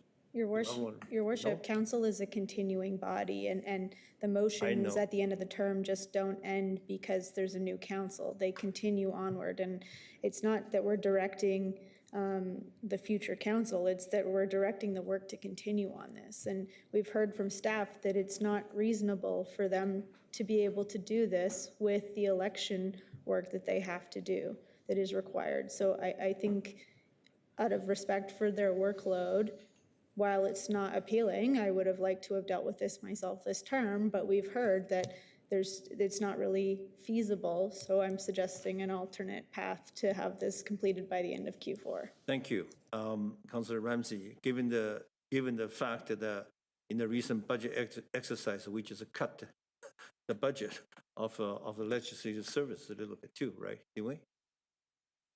Yeah, we did cut the budget there too. And that this is the Q4, it is the next council, and this is next council for me.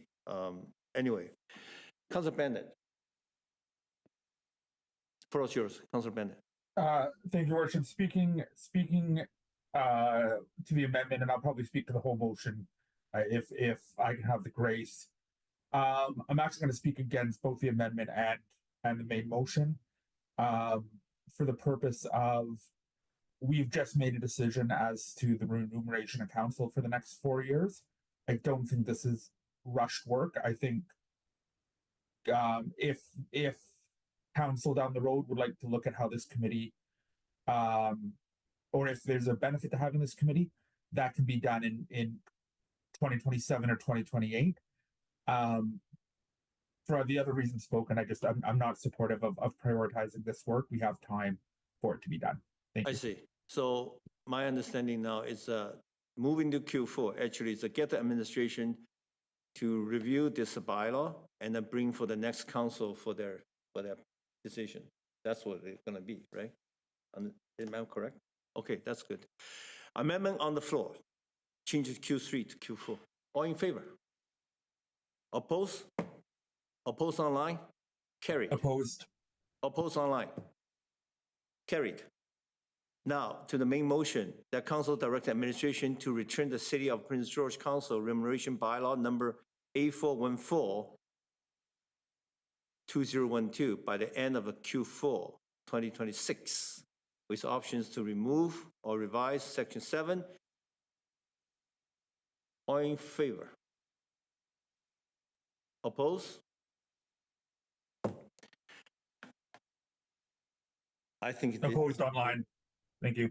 Opposed online as well. I do believe it is, I think we all said our piece. Your Worship, just to confirm that was carried, correct? Say it again? Can you confirm if that was carried? It's moved. Yeah, it's 4-2. It's a favor. Thank you. Me and Councilor Bennett oppose. Thank you. Public hearing. My apology for the people here before public hearing. And this piece took a little bit longer than I anticipated. But thank you for the patience.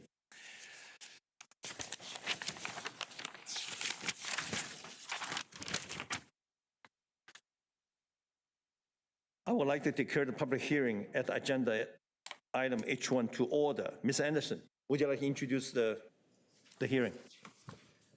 Thank you, Worship. So I have a bit of a speech here. We have a public hearing tonight being an OCP and rezoning for 5310 Russman Road. Your worship, before I go into details of the application, I'm going to outline how the public hearing works for anyone wishing to speak. Those wishing to speak to the application will be requested to add their name to the speakers list available by Ms. Kellett at the side over there. Ms. Kellett will be calling out names for each speaker to come to the center table to speak. If you are on the phone, please queue by pressing *9 or by raising your hand through Zoom. We will go through the queue and we'll announce either the last 3 digits of your phone number or your name. Once we do, we will unmute you, and you will need to unmute yourself by either pressing *6 or the unmute button if you're coming through Zoom. So individuals wishing to speak to these applications will come to the center table one at a time, state their name and address for the record, and address council. Comments made at the public hearing are limited to the land use the application is considering. For clarity, comments regarding the current or proposed land use, development regulations, consistency with city policies, etc., are appropriate comments, while comments about the applicant or developer, comments about potential users of the property, or comments on matters outside the jurisdiction of the city are not appropriate comments. Those wishing to speak shall limit their comments initially to 10 minutes, and subsequent comments from the same individual limited 5 minutes after all previous speakers that wish to speak to the applications have been given an opportunity to do so. When an individual comes to the center table, they are to direct their comments and questions to the mayor, not the applicant. Just a reminder to the gallery, there is no applause, cheering, booing, or any other gallery interaction allowed. I request that you silence your phones to avoid unnecessary interruptions, as well as limit any whispering or conversations, as they are quite audible and distracting. Council is reminded that the function of public hearing is not for council to debate members of the public, but to receive comments to inform debate on the readings of the bylaw related to the application. So details of the application itself. The public hearing is to deal with official community plan bylaw amendment application number CP 100219, bylaw number 9551, and zoning bylaw amendment application number RZ 100842, bylaw number 9552 for applicant L&M Engineering Limited for DC McLeod Developments Incorporated, incorporation number BC 1323466, location 5310 Russman Road. Documents for council's consideration include a staff report dated January 16th, 2026, consultation for official community plan amendment, application number CP 100219. That include a distribution area map, a request for comment letter, a Facebook post, and a public correspondence. There is also the previously submitted staff report dated November 27th, 2025 that was considered at the December 15th meeting. That included location existing zoning map, Appendix A to bylaw number 9551, Appendix A to bylaw number 9552, Exhibit A to CP 100219, and supporting documents, a servicing suitability assessment and geotech assessment. There have been 23 additional items of correspondence received in regard to the public notice issued on this application. They are contained in the handout provided. The Director of Planning and Development is available to provide an overview of the application. Thank you, Mr. Anderson. Ms. Wassernick, would you like to give the overview of this particular application? Sure, thank you, Your Worship. Your Worship, on December 15th, 2025, Council approved first and second readings of bylaw numbers 9551 and 9552, which propose to amend the official community plan and zoning bylaw to facilitate a future rural lot subdivision on the subject property located at 5310 Russman Road. The land use proposal involves 21.1 hectares involves a 21.1 hectare portion of the 47.8 hectare parcel. OCP Amendment Bylaw Number 9551 proposes to amend Schedule 12, future land use of the official community plan from rural resource to rural, as shown on Appendix A to Bylaw Number 9551. The remaining 26.7 hectare portion of the lot will remain designated as rural resource. Rezoning Bylaw Number 9552 proposes to rezone the subject property from AR2 Rural Residential and AG Greenbelt as shown, proposes to rezone the subject property to AR2 Rural Residential and AG Greenbelt as shown on Appendix A to Bylaw Number 9552. The portions of the lot zoned AR2 and AG were informed through geotechnical analysis and have identified the areas that can support development. The area identified as not favorable for development is proposed to be zoned AG Greenbelt and include a Section 219 covenant prohibiting development. Administration supports the proposed bylaws as they will facilitate a low-density rural lot subdivision consistent with the surrounding neighborhood. Further, the proposal will preserve open space and natural features.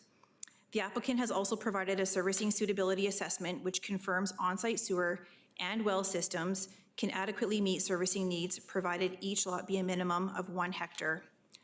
As the applicant's proposal involves an amendment to the OCP, public consultation for the proposed amendment was conducted and written submissions were received, which are included with the report package and handout package this evening. The themes of the written submissions are listed in the OCP consultation staff report and include traffic, road conditions and maintenance, access, form and character of the area, availability of services, impact on wildlife and vegetation, significant slopes and impacts on public recreation. Your Worship, as a condition of final reading of proposed bylaw number 9552, administration requires the registration of a Section 219 covenant on the title of the subject property for a no-build covenant for the area to be zoned AG Greenbelt as informed by the geotech report.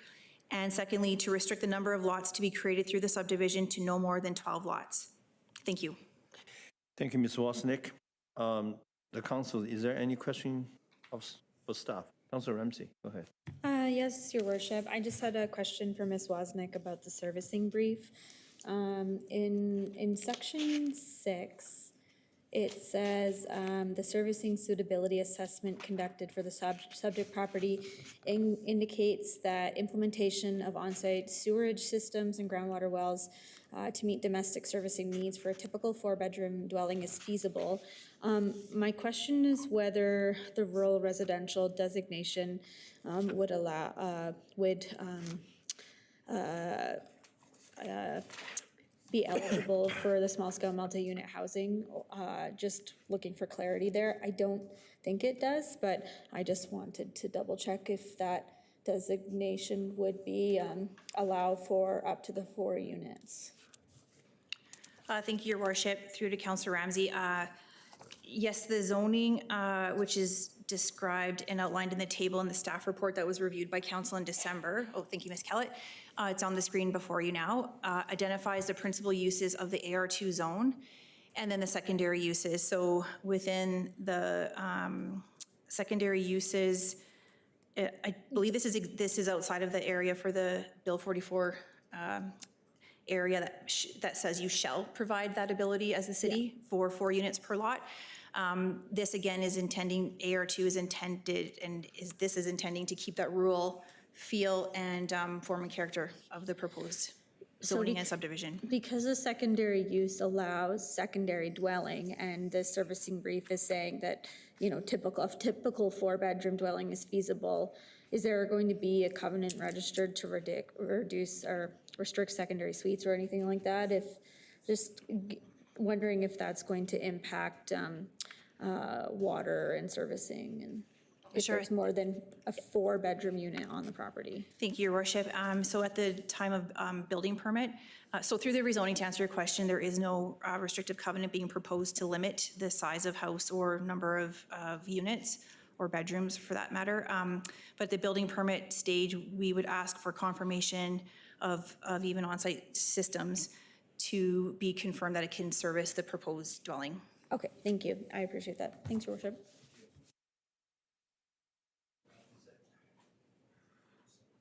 My speaker's off. Ms. Anderson, is the applicant in the gallery? My understanding is the applicant is in the gallery and they're available for questions of council. Okay. You have a Councillor, presentation? is there any question? Sorry, Your Worship, sounds like the applicant has a presentation. If we could have them come to center table. Sure.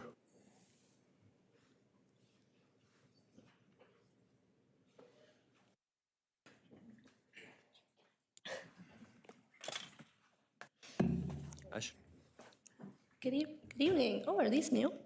That's fun. Okay, sorry, it's been a while.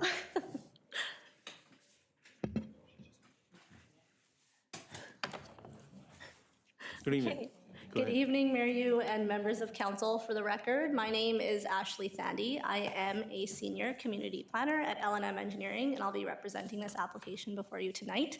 Seated with me at the table is professional engineer and our in-house expert on all things on-site servicing, Mr. Jamie Schenkeveld. He completed the on-site servicing suitability assessment that was done to the satisfaction of administration as a condition of this land use amendment application.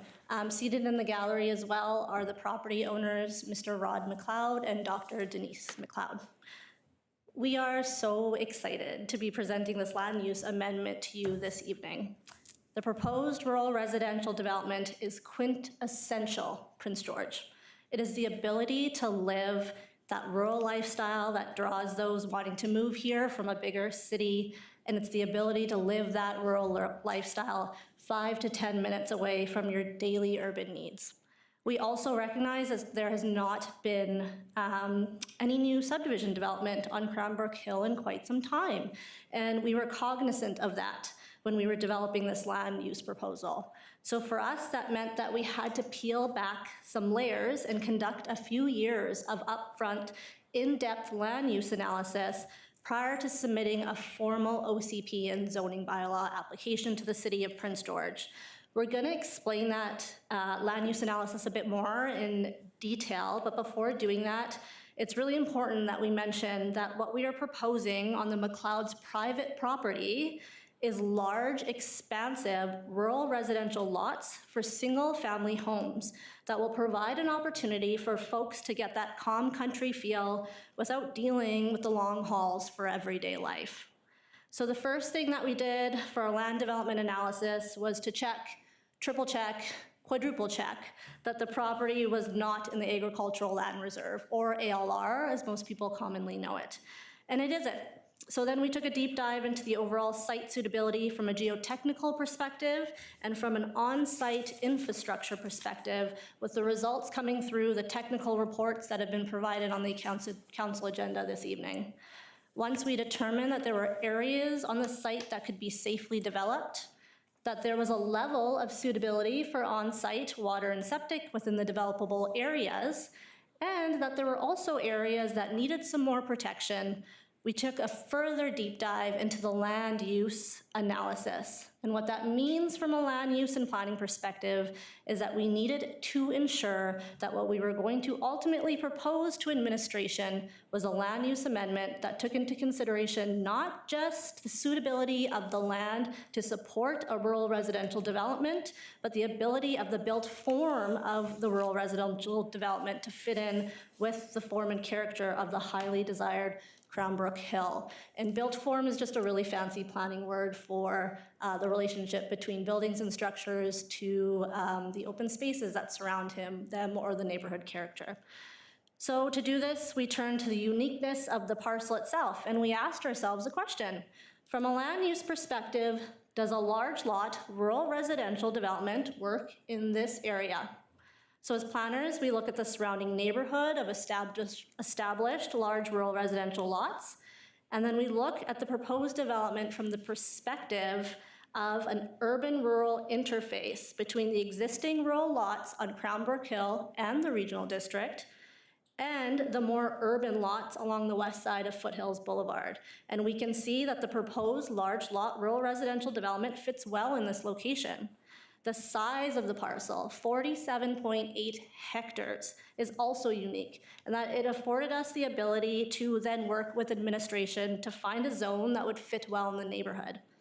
The proposed AR2 zone would encompass 21.1 hectares of developable land, as determined by the geotechnical report, and that zone has a minimum requirement of a lot frontage of 70 meters. So if we met that minimum lot frontage requirement in consideration with the parcel shape, we would be looking at lots that are a minimum of 3.5 to 4 hectares in size. From a form and character perspective, that's suitable as the area, for the area, as it's consistent with the lot sizes that already exist on Cranbrook Hill. But to ensure that the form and character remains as rural as it possibly can, we have volunteered a covenant to ensure that the amount of potential lots on the parcel will never exceed 12. The maximum lot yield of 12 also significantly reduces the trip generation of the proposed rural development. So that means that the traffic volumes that would be generated by the proposed development would be so low, it would not have substantial impact on the existing traffic network. So the traffic volumes of the existing Cranbrook Hill plus the traffic produced by the 12 proposed lots would not be large enough to trigger any traffic improvements.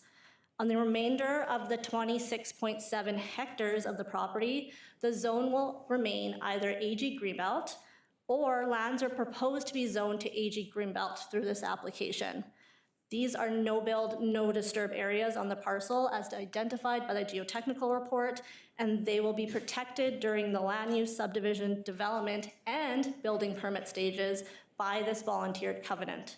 The covenant would be enforced by administration through what we call the detailed design stages if it gets to that point, and it would further be enforced through any building permit stage. By having that covenant on the land of the no build, no disturb on the AG Greenbelt zone portions, it would ensure that prior to the issuance of any building permits, another stage of geotechnical sign-off would be required, and this is stated in the geotechnical report. So I'd like to conclude our presentation this evening by addressing some of the concerns outlined by some residents through the public consultation process conducted by the city as a requirement of this public hearing. We wanted to ensure that it was clear that the subject property is a private property, and while we understand the importance of having public land available for recreation purposes, anyone recreating on the property currently would be trespassing as it is private property and there is no permission to do anything in such recreation terms, okay? And we also wanted to address resident concerns regarding the capacity of water availability on the subject property. There is groundwater available for the purposes of a rural residential development. However, should the land use amendment be approved, we're gonna have to go in again and do additional groundwater assessments to support a future subdivision to determine the exact amount of lots within that range of 12 that we would be proposing as per the covenant. This is because, for one, the process to do the additional groundwater work is very costly, and it's typically done during what we call the detailed design stages, subdivision stages, okay? So for the purposes of land use, it's whether or not the property has water availability. Yes, the extent of what that looks like is gonna have to require some further analysis, not fiscally feasible to do during the land use amendment stage. So thank you so much for your time and consideration of our proposed land use amendment. We very much look forward to the opportunity to address any concerns that council may have or answer any questions or concerns that the public may have through the discretion of council. Thank you so much. Thank you, Ashley. Is there any question for the application? Council Perillo. In terms of infrastructure, Your Worship, sorry, I need to interrupt for a second. We do have Councillor Clausen logged in, and in order for her to participate in the OCP vote, I need to confirm that she actually heard L&M's presentation. So if I could have Ms. Kellitz admit Councillor Clausen. I'm sorry to interrupt, but this is a legally required portion. Can I ask a point of order? If the public hearing has already started, is she not allowed to join? I'm trying to determine that she's heard the pertinent information from L&M Engineering. So Councillor Clausen, can you hear us? Otherwise, Yes, I can. thank you, Councillor Clausen. I need to confirm that you heard the entirety of the L&M presentation. When did it start? About 7 minutes ago. Yes, then I did, yeah. Okay, so you've received all the information that the rest of council has received. Yes. Thank you. Sorry to interrupt. Okay. Is there not a vote of council required for joining the meeting late? Not that I'm aware of so far. Sorry, Your Worship, just through to Mr. Anderson, is there a vote of council required for a council member joining the meeting late? I thought there was perhaps some process there, but perhaps it was updated at the last. We did up the process to allow councillors to come in late. Okay. But if you give me 1 sec, I want to check the language on that. Can we just take 2 minutes, Your Worship? Yes. 2 minutes break. Stay here. put. Okay. Stay put. Sounds Thank you. You can go use the facility, but come back. I'm gonna stay.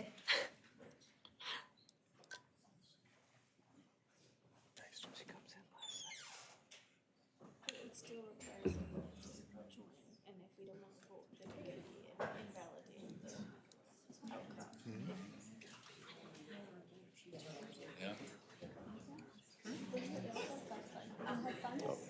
answer now.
Thank you. Thank you, Your Worship. So quick check there.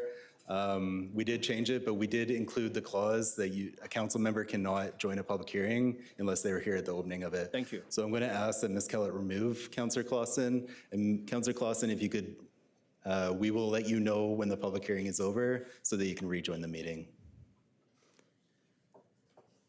Can you confirm that you heard me, Councillor Clausen? Yes, I heard you. So I joined a little bit too late, is what you're saying? That's correct. We had already opened the public hearing. The procedure bylaw says that you can't join a public hearing halfway through. So we're going to remove you, and I will get a hold of you once you're good to join the meeting again. All right, thank you. Thank you. Thank you. Continue, Councilor Perillo. Thanks, Your Worship. My question is regarding to cost of infrastructure. So all the cost for infrastructure for the development will be borne by the developer, right? Does the city have any sort of development costs associated with this? Through Mayor Yu to Councillor Polillo, no. So the city does not, the developer is responsible for all off-site requirements as per the development. So that would be the future development of Russman Road. They'll be required to develop it to the rural servicing standard as per the city's subdivision servicing bylaw. And then they'll be required to incur all costs associated with subdivision. If it gets to that point and there's lots that are sold, then I'm assuming that it would be on the onus of the property, individual property owners to do their own install of on-site servicing as per the subdivision. Thank you for that clarification. Thank you. Is it access for fire truck equipment determined, how to go into this 12 house, if they require? Absolutely. Mayor Yu, the distance for the road access is provided with a turnaround that's sized for emergency vehicle access, and the length of that falls in line with city bylaws. Thank you. Okay, I see no more further questions for the applicant. You may return to the. Thank you. Thank you.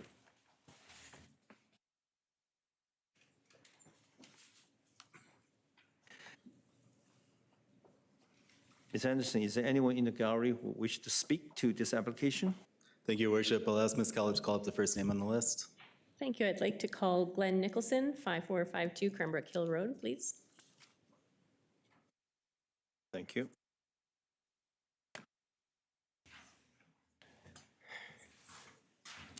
Good evening, Your Worship, Mayor Yu, and councillors. Thank you for the opportunity to speak. I'm a Cranbrook Hill resident, and I've lived practically next door to the subject property for 32 years. My house is shown on that map there.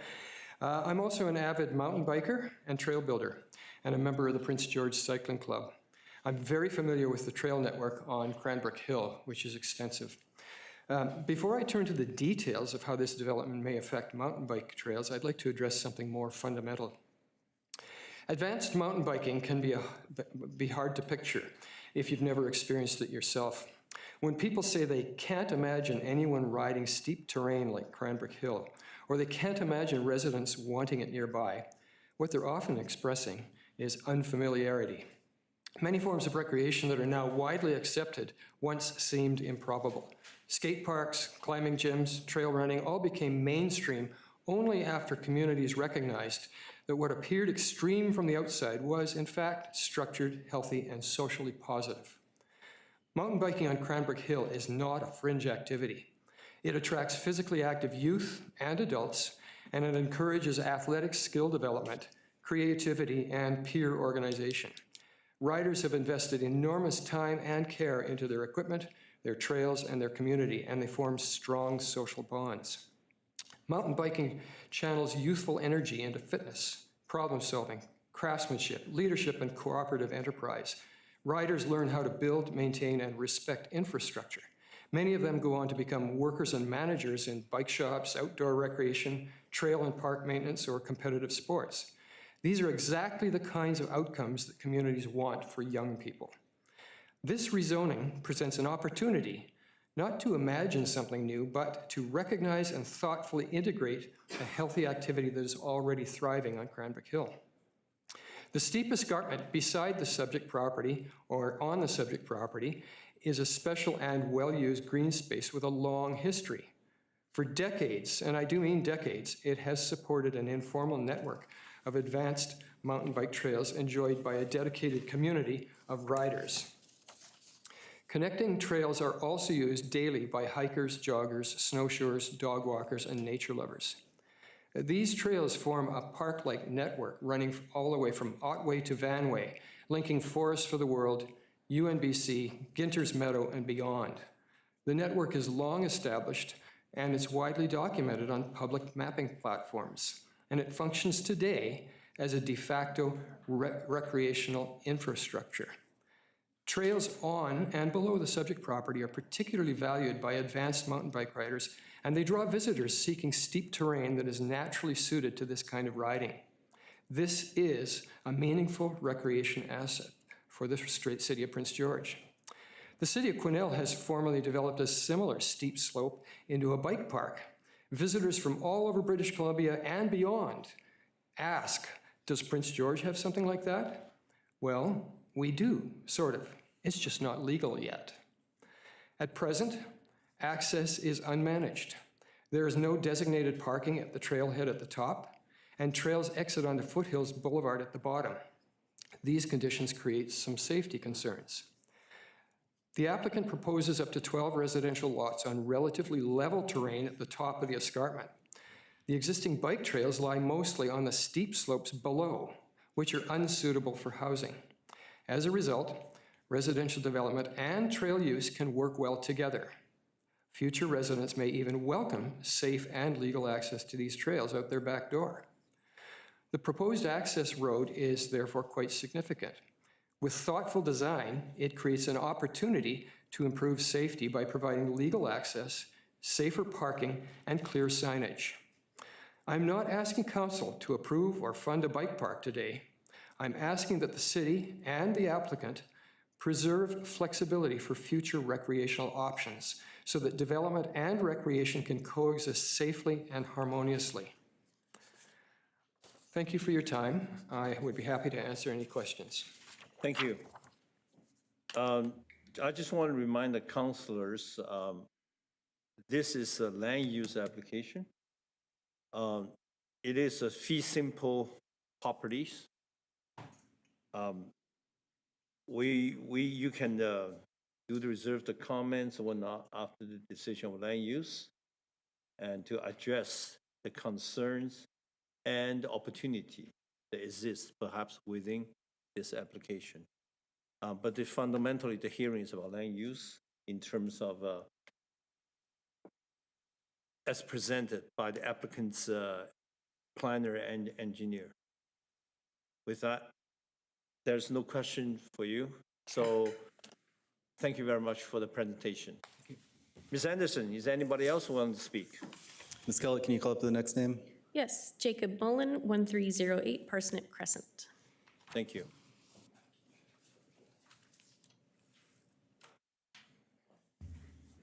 Thank you, Mayor and Council, for having me today. On behalf of the Prince George Cycling Club, I'd like to thank you for this opportunity to comment on the proposed development of 5310 Russman Road on Cranbrook Hill. As a club, we support responsible growth and recognize the need for housing in Prince George. We do not view this proposal as something to oppose. Rather, we see it as an opportunity to work collaboratively to ensure development and outdoor recreation can coexist. This area has been used for cycling and other outdoor recreation for over 20 years. The established trail network supports cyclists, runners, dog walkers, snowshoers, and families, and contribute meaningfully to the quality of life that draws people to Prince George. If development proceeds, we respectfully ask that consideration be given to retaining or integrating trail access where feasible. Preserving portions of these recreation corridors not only supports existing users, but also adds value to future residents by providing access to outdoor amenities close to home. More broadly, if outdoor recreation space reduced in this area, we encourage the city to consider how comparable recreation opportunities might be protected or enhanced elsewhere, such as maintaining green space below Russman Road or supporting trail access in nearby areas like UMBC or Ginter's Trail. Outdoor recreation is a key part of Prince George's identity and major reason people choose to live here. We appreciate Council's consideration and would welcome the opportunity to be a part of future discussion related to recreation planning in this area. Thank you very much. Thank you. Is there any question for the presenter? See none? Thank you, Jake. Thank you, Mayor and Council. Ms. Anderson, is there a future for the speaker? Brad Kaiser, 1865 Somerville Road. Thank you.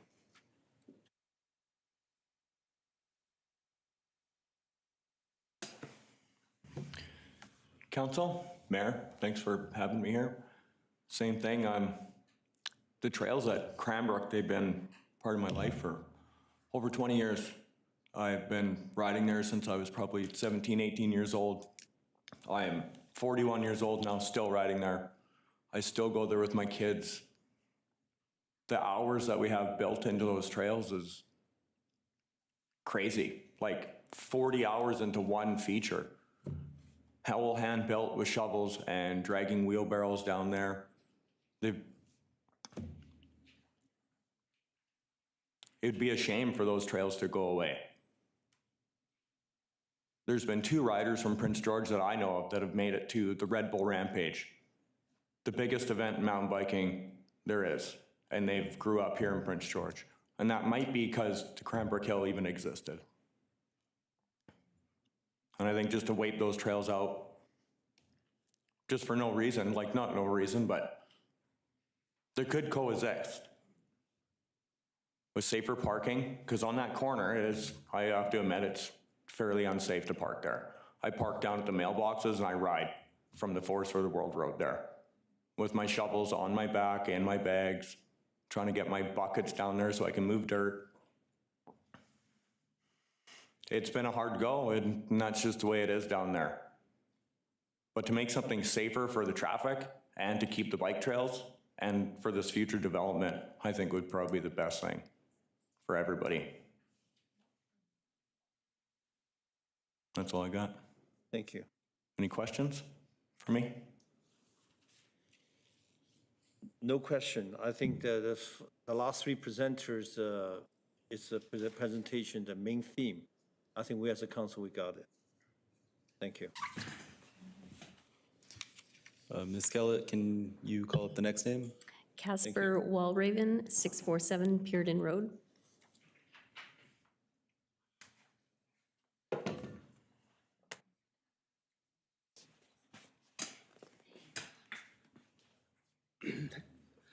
Good evening, Mayor and the council. Thank you.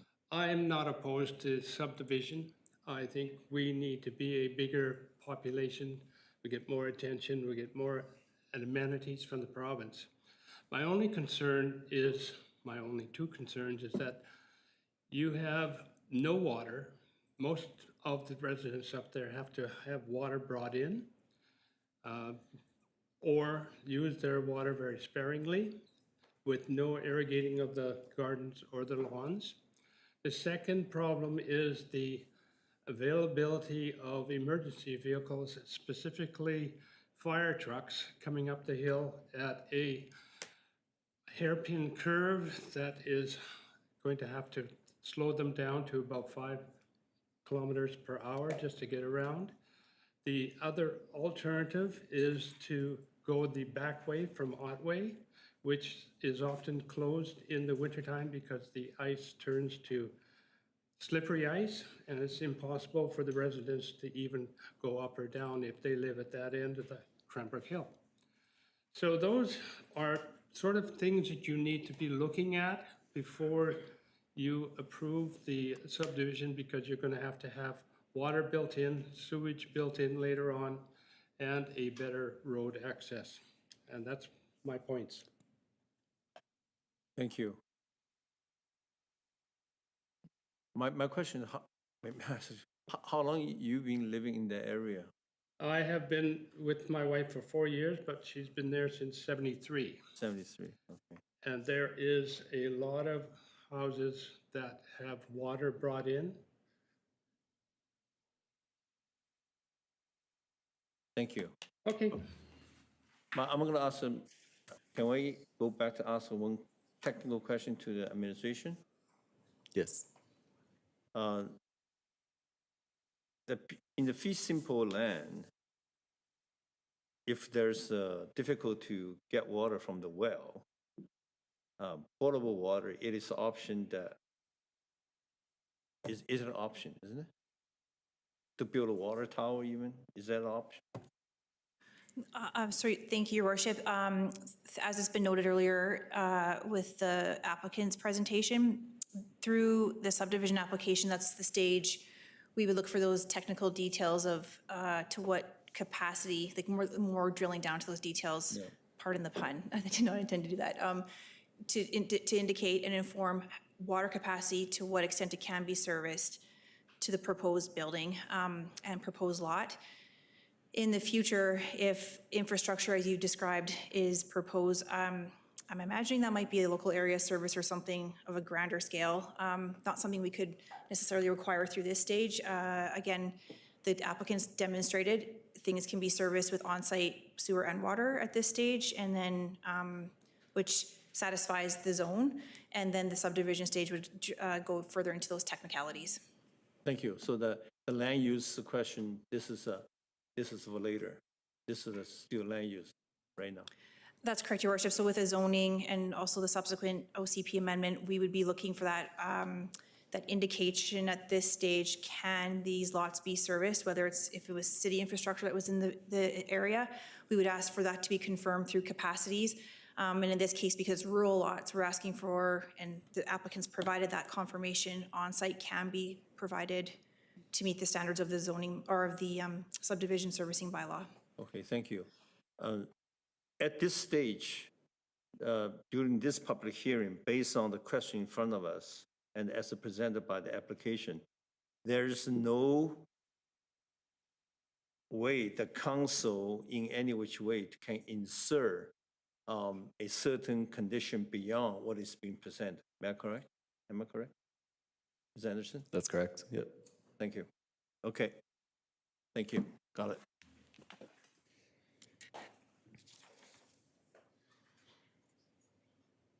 Ms. Anderson. Ms. Kellett, can you call up the next speaker? Mitchell Schultz, 972 Glendale Place.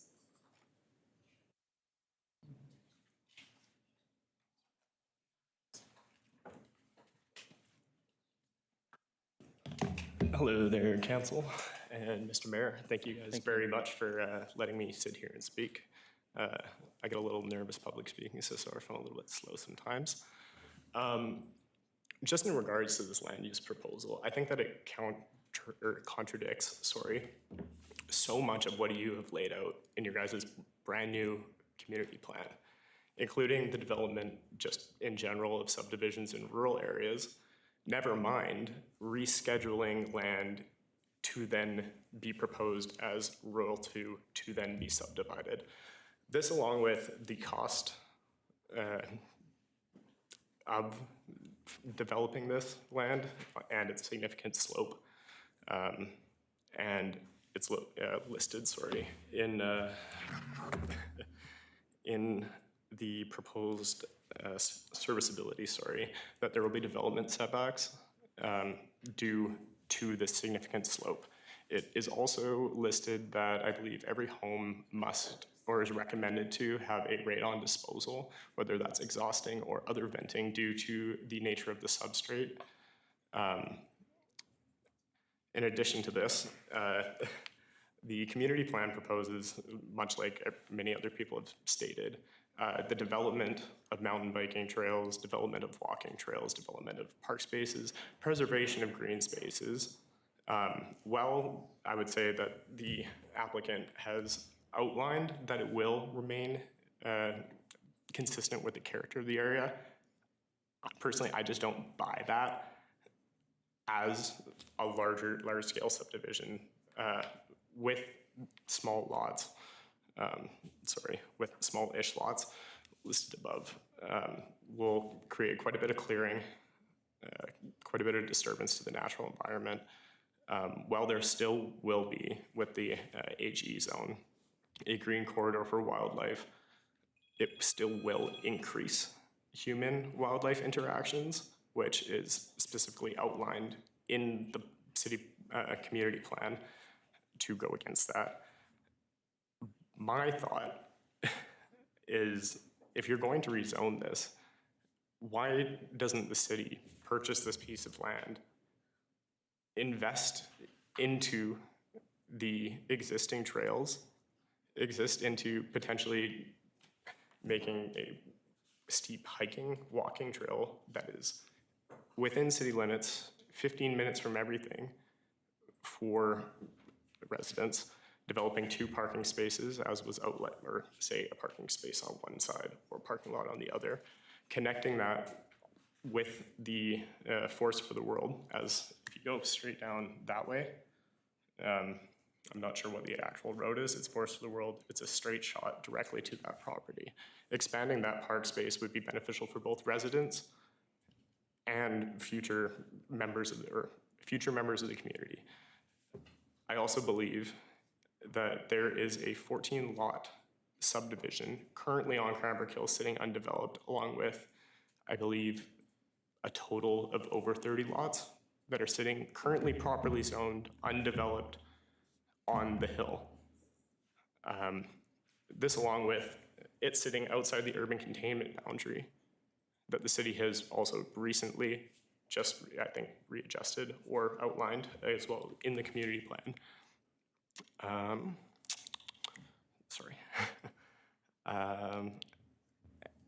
And the fact that these lots would basically be quite expensive trophy lots that, while it might attract, like you said, a 4-bedroom household, so 4 to 6 people, times by a maximum of 12, well, would it be a very, very small scale way of attracting certain profile people to the city?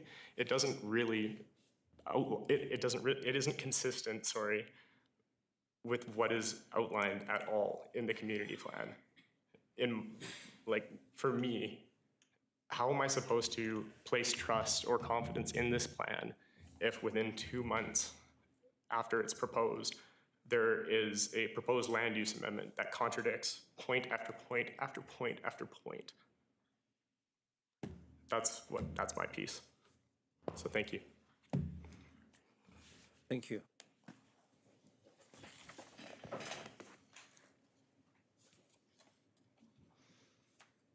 Ms. Anderson, is there any? Thank you, Your Worship. Just before we go, I just want to remind that we don't, not to comment on potential users of the property, but we're focused on the land use. Ms. Gallick, can you call up the next person? Bernadine Costello, 443 Wilman Road.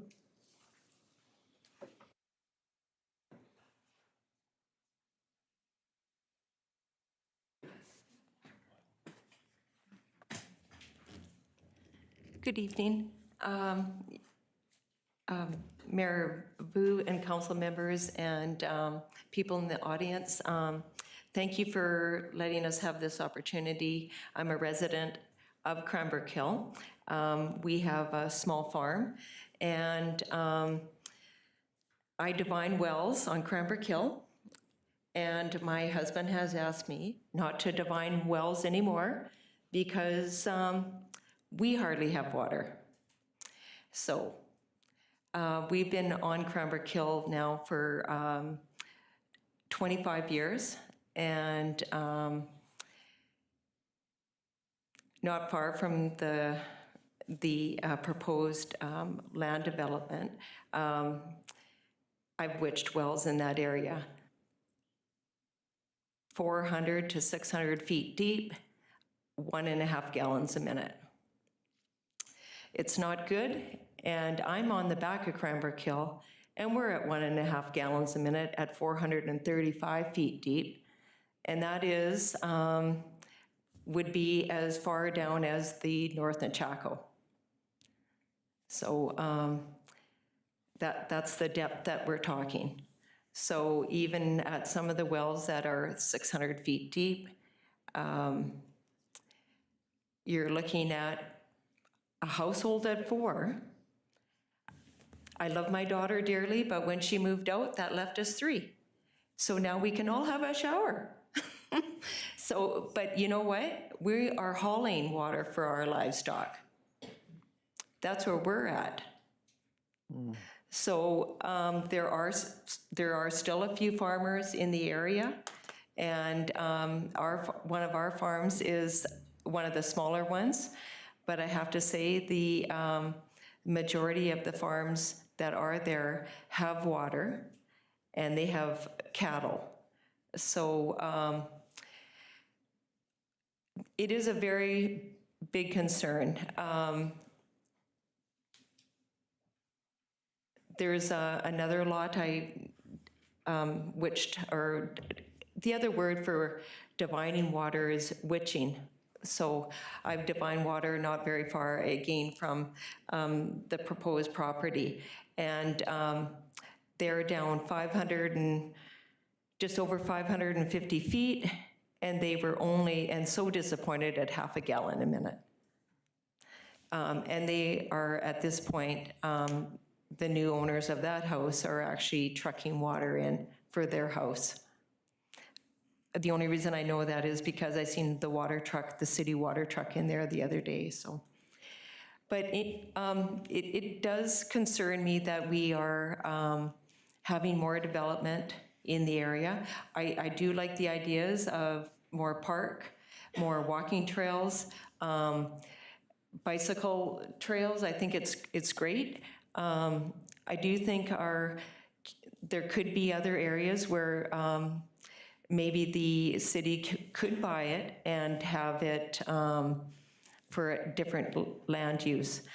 I was hoping not for apartments, but anyways, thank you for your time, and do really consider that, not that I want to be selfish on this either, because I think it's important that we work together as a community to make our little city, our big city, beautiful and keep it beautiful.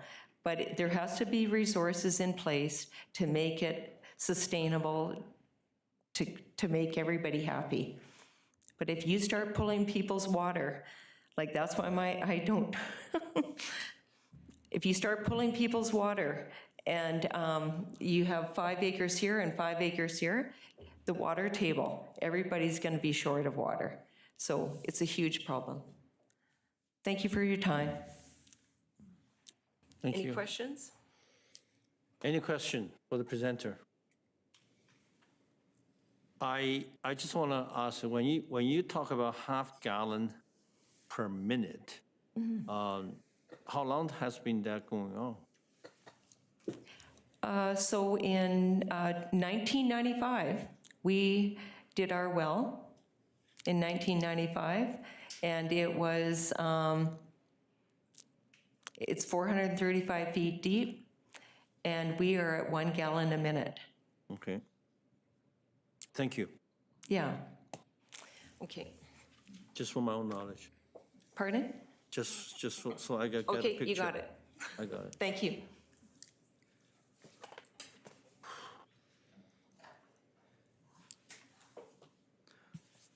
Ms. Kellett, if we could have the next speaker on the list. The last speaker I have on the list is Dave Jenkins, 6939 Ruffton Road.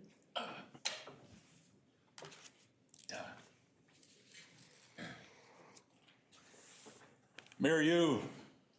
Sorry, could I have Members you, of, sorry, can I please have you sit and speak into the mic? You need my name?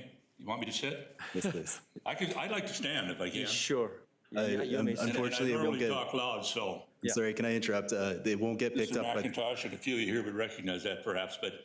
Your worship, it's not going to get picked up by the live stream if we're not speaking into the mic. So if I could have you sit and speak into the mic. Want me to sit? Yes, please. Thank you. Okay.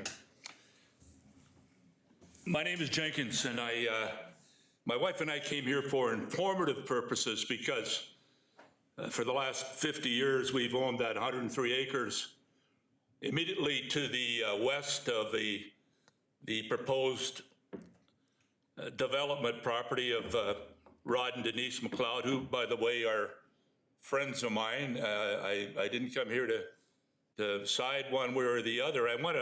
I just felt after hearing some of the people speak that I might be in about the best position of all to make some comments about what goes on in that particular piece of Prince George. These two pieces of property of ours have been much sought after, and I've had more people try and buy them off us than Cutter's got little liver pills. I mean, they're valuable pieces of property. I've hayed them myself, although it's not my day job. I'm normally in the courthouse, or I used to be anyway, before I became a crippled old wreck. But I do take the hay off still myself and have for nearly the 50 years I'm talking about here. And I just want to point out for council's benefit that it's probably one of the most productive areas for wildlife viewing you will ever see. I've had more requests from bow hunters who are allowed to bow hunt for the amount of deer they see there. There's been a grizzly sow and cub caught on ProCam going through there in the space of the last year, not to mention the dozens and dozens of black bears, thousands of deer, and all kinds of moose. Now, I got thinking about this, and I'm not here to disappoint anybody, particularly Rod and Denise and L&M Engineering. I've been around this town since '68 myself, a long time, and know just about everybody.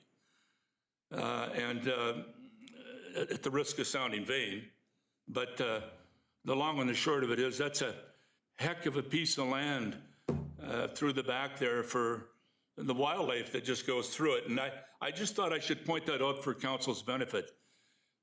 I don't live on either of those two pieces of property. We got 20 acres further up west on Roughton Road, where we've lived since the 70s and raised our own family. And I've heard them talking about water. You don't have to talk to me about water. We've hauled more trucks of water than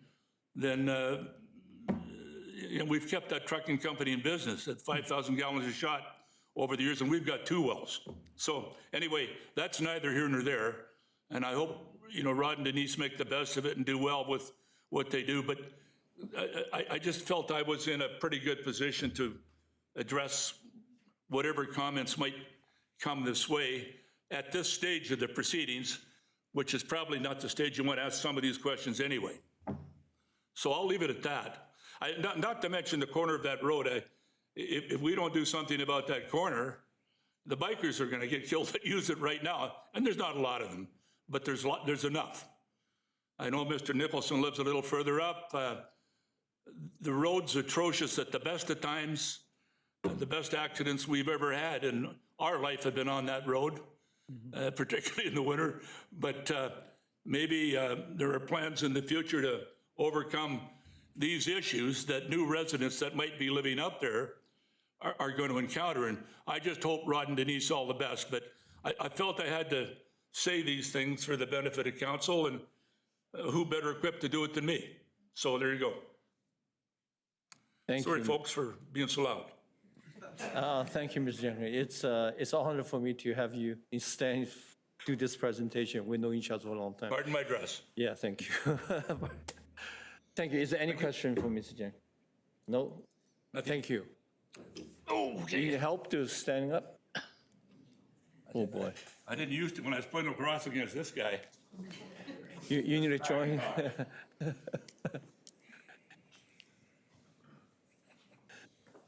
Thank you. Ms. Anderson? Your worship, so just a reminder, we don't make comments about the applicant for future speakers. Ms. Kella, is there any more speakers on the list? That was our last speaker.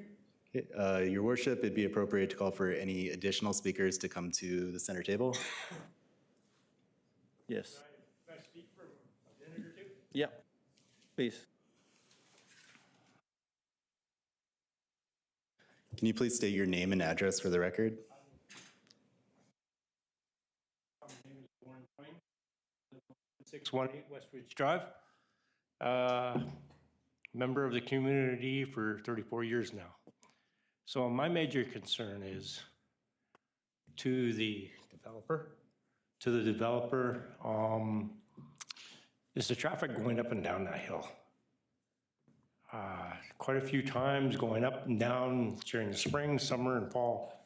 The bikers, the hikers, never mind the traffic I've seen that has grown substantially in that area. So as, I don't know if you already had the comments over the social media, what our hill is like. And during the winters, it's bad enough, never mind during the summers. Over my 34 years of living up there, I've seen in the last year, a car go through someone's garage, a car go through the Tulies up on the next corner, and halfway down that hill, 2 or 3 just past the well station over the embankment. So I'm concerned with the extra amount of traffic, never mind the bikers, the hikers, the walkers getting their exercise. So can we put that in note, please? I am concerned about that. I see a lot of it. Thank you for your time. Thank you. Is there any question for the presenter? Hearing none. Next. Thank you, Your Worship. Again, it'd be appropriate to call for any additional speakers from the gallery. Thank you. Yes, I would like to. So this is Jim, he's the engineer for the project. So before you speak, is there anybody that hasn't spoken yet That's right. that would Yeah, like to you speak? got it. Not seeing any, Your Worship. I'm sorry. Yes, you're good.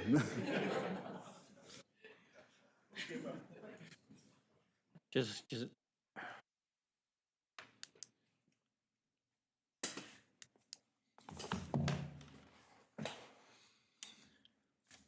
Mayor and council members, I just want to take this opportunity to speak to some of the concerns that have been raised, and I'm going to focus mostly on the servicing perspective. But I do want to acknowledge that, like, I've personally walked the property 5 or 6 times from one end to the other, and it is an exceptionally beautiful piece of property. And one of the first things that I noticed was the bike features, and I also admired that infrastructure. And I recognize the time that's been put in to developing that over potentially the past 20 to 40 years. And just want to reiterate that although it's difficult to hear, that it is private property. And so that kind of infrastructure, although it has existed, is still restricted in nature. So keep that in mind. I do appreciate the testament to make something work, and there's still a future ahead of potential development, and there's not a definitive answer as to what that's going to look like.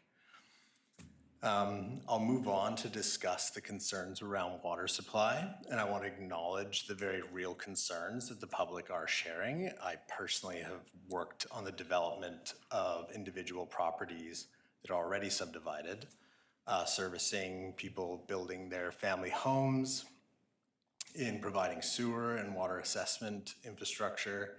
And it is true, it's a crystalline bedrock aquifer, Aquifer 93.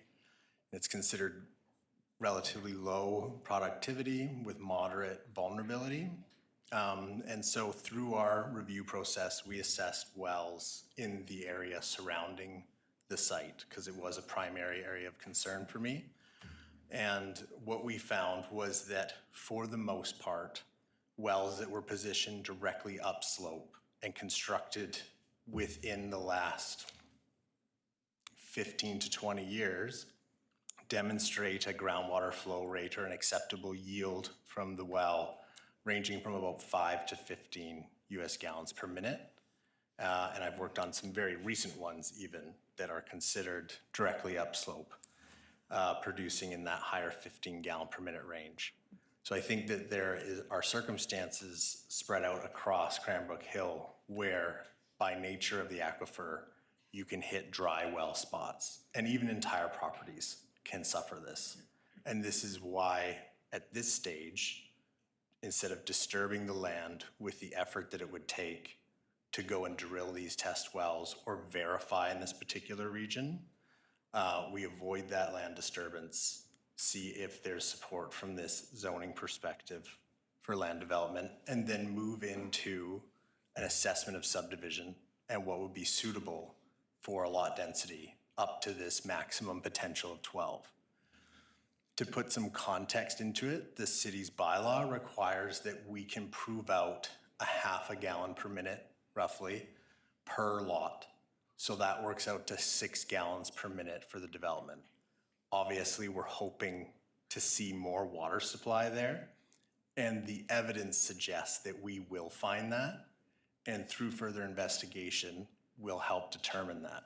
There could be scenarios where certain lots may not, or there could be indications that they might have limited water, and there's methods to resolve this. So if a lot produces only 1 gallon per minute, it's likely that a recommendation at time of development would be provide some additional storage, because even 1 gallon per minute is still 5,000 liters per day, which is close to 3 or 4 times the typical 4-bedroom house water usage. But it's obviously not as helpful if it's only coming to your fixtures at 1 gallon per minute. So new development provides these opportunities to plan for this infrastructure if it's necessary. There's also circumstances on Cranbrook Hill where we have well development and yield capacities of closer to 36 gallons per minute. So in some circumstances with subdivision, it might be that we look or recommend to develop 2 4 wells as part of development that are higher production for shared well opportunity for the other lots that maybe don't or might not have as much water access. So these are all factors that we're deeply considering, and there's no intention to try to push through development that can't be serviced. We truly believe that this site proposes good opportunity for servicing, with the recognition that people are experiencing sites without it. So we've considered that, we've looked at the potential, and we do feel that this site has likely the necessary water supply to service up to 12 lots, and we'll prove that out. The sewer serviceability, given the size of the lots, is more than suitable. I personally looked at the soils myself, and they're well suited for sewer disposal. They're not rapid infiltration. We don't have concerns about contamination to groundwater or breakout. And the nature of the development, due to the topography and the geotechnical based restrictions on development, means that much of this developed land will remain untouched under covenant and under restrictions on development. So in terms of rural development close to town, I think that this development provides an opportunity to preserve a lot of the natural beauty of the area and capacity for animals to move through the property while providing easy access, close to town resource for rural development. Thank you. Councilor Ramsey. Yeah, thank you. I just had a question through to the presenter. Sorry. Sorry. Just making you move around a lot tonight. With respect to Aquifer 93, you had mentioned that it has a history of low productivity. I am just wondering if you can share with council, should the subdivision assessment phase reveal that, the 12 or less than 12 properties can go in there. Is there any likelihood where, the wells that are installed would draw from the aquifer and reduce that productivity further, thereby impacting other households? Yes, thank you, Councillor. I can respond to that. The aquifer itself is estimated, and this is through just online mapping and records, to have approximately a 61 liter per second recharge rate into that aquifer. And right now it's estimated that the average withdrawal rate is 37 liters per second. And that's leaving us an estimated additional capacity for withdrawal from the aquifer of 24 liters per second. So that's 380 US gallons per minute. So even looking at the undeveloped lots on Cranbrook Hill, this suggests that there's more than enough capacity to support this additional development. The issues with water supply, specifically based on density up there, is site specific, based on being able to access the fractures and actually get recharge at that location within the bedrock seam. Okay. Thank you. I appreciate that. Thank you. Ms. Anderson? If there's no other questions, I'd invite the speaker to go back to the gallery. Ms. Geller, we have nobody on the list. Sorry, there's somebody in the queue. I'm going to ask I'm going to ask my staff one more question. This question is just to Mr. Babbage. In terms of this is a fee simple land. This is a land use application. And obviously, that whatever the concern or whatnot, from legal point of view, we as a council have to consider this just purely as land use at the time, for the time being right now. Am I correct? We're not really inserting any influence to each other's decision based on any argument, right? Thank you, Your Worship. That's correct, specifically with respect to the capacity for water servicing. You've heard the applicant as well as staff indicate that we have regulations in place at an appropriate stage, the subdivision approval stage, that require all applicants to demonstrate the suitability of the land for the required servicing. So yes, council is appropriate to consider land use in terms of the density of the land in the area, but those specific servicing issues would be handled by administration at a future time, Your Worship. Thank you. Councilor Sampson. Thanks, Mayor Yu. My question is actually for the applicant. Sorry to make you come all the way back up. I was trying to get in.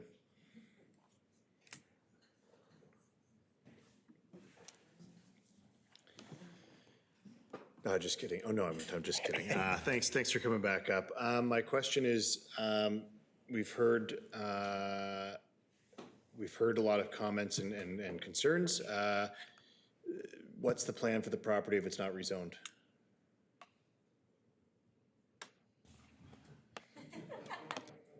And I guess I can get to the point. My assumption is the owner is not planning on making it a public use park. And so the challenge I'm running into is that's the biggest hurdle versus in addition to the water. But and that's where I'm trying to understand if what's the plan there. So speaking on behalf of our applicants, if it's not approved for rezoning tonight, then we have to go back to the drawing board. What we have proposed before you this evening is, in our professional opinions, the highest and best land use for the subject property. And that highest and best land use has been further refined through density covenants and consideration of all factors to try and fit in more with the form and character. So if it's not developed as a rural residential development, then it either sits as it is or it's back to the drawing board to have a conversation internally and with the professionals that work at the city to kind of determine what we can do for next steps. Great, thanks. My other question was surrounding the water piece, but I think it's been sufficiently answered. Yeah, no further questions. Thanks. Okay, just wait. Don't go up again. Thank you. I'm gonna call three times. Oh, Councilor Perillo, you want? Okay, one further question. I know there was no traffic study and no traffic study was warranted, but we've heard some concerns about traffic. Can you offer a professional opinion on 12 units, traffic to the area?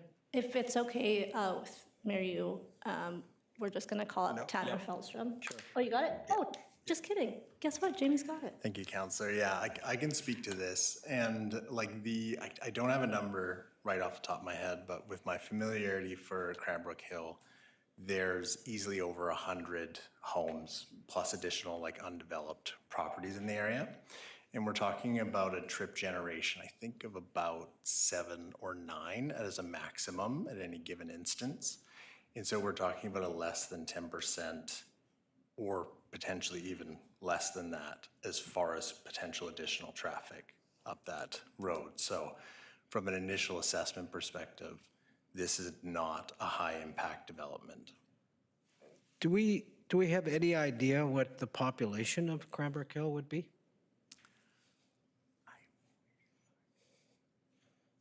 Yeah, I'm just looking at Rod.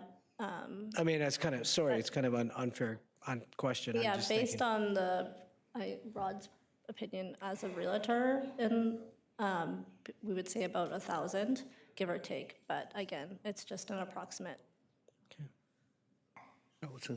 Thank you. Okay. 40,000 gallons a day. Okay. I see no more question. Thank you very much for the. Oh, yeah, it's okay. Hold a second. I'm going to call 3 times for further speaker regarding this application. For the first time, is there anyone who wish to speak to this application? Your Worship, there is a hand in the gallery. Yeah, please. I know there's more than Sorry.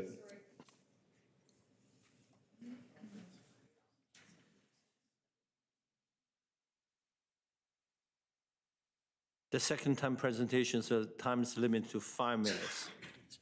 Sure, sorry about that. I know the population is more than 1,000 because I know on my road, there is at least, let's see here. In 2000, there was 3 houses on our road. Now there's at least 20. And each house has got at least 5 people living in it. So I do know that the population is more than 1,000, But I can get back to you about the exact number in Cranbrook Hill. I can find that information out for you. So I really feel that the population has increased. The traffic going down Cranbrook Hill is just unbelievable. And we have two horse barns there that have riding lessons, and those children are riding those horses on the roads, and it becomes unsafe. And I don't understand why, there has to be more information, but I'll tell you right now, there is more than 1,000 people on Cranbrook Hill. But I'll find that out and let you know. Thank you. Ms. Wozniak, based on the current OCP or the future development, do we have any proposal eventually link the Cranbrook Hill to go from the UMBC, link it the other way? No, there's no plan. Your worship, without the schedules in front of me, I don't believe so. No, okay. Okay. For the second time, is there anyone who wishes to speak to this application? For the third and final time, is there anyone who wishes to speak to these applications? Ms. Anderson, please confirm nobody online want to speak? Thank you, Worship. There's nobody online. Nobody online. Okay. I need a motion to close the public hearing. Second by Councilor Frizzell. All in favor? Close the public hearing. Oppose? Oppose online? Carried. We have a motion in front of us.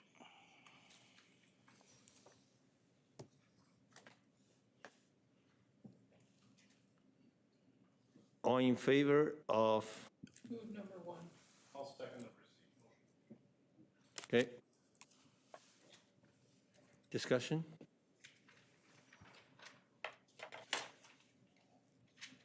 All in favor to receive it as information? Oppose? Oppose online? Carried. Recommendation number 2, the council give the third reading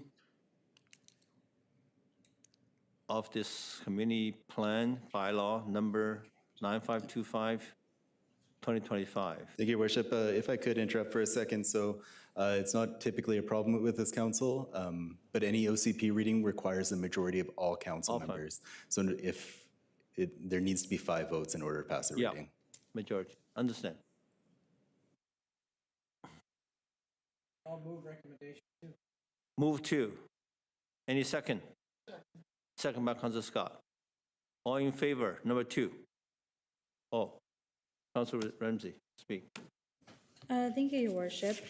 I want to thank all of the residents for coming out to the public hearing tonight and providing feedback. I always find this very helpful to better understand how the community feels about the application before us. I think one of the things really that I gathered from the correspondence in the application as well as the feedback is that there's concerns around servicing, but one of the things I don't know that I've really fully heard was total opposition to the application. So I think I heard from the cycling community that there's support and, or not opposition rather, and a desire to see public trails that have been used by the public maintained. I do struggle with that, you know, hearing that these are on private property. You know, I did have a conversation with the property owner that there's been several instances of no trespassing signs removed and those boundaries crossed. So I do struggle a bit with that. I understand that, you know, use and perhaps how it's used versus how we identify what it's used for can sometimes differ. And I think when we see green space in Prince George and there's not a fence, sometimes we assume that it is for public use, but that's not always the case. And so one of the things I do look at when I consider whether to support or oppose land use is whether or not it will fit with the form and character of the existing neighborhood. And so when we look at the location and zoning map, we can see that there is this AR2 zoning already prevalent throughout the neighborhood.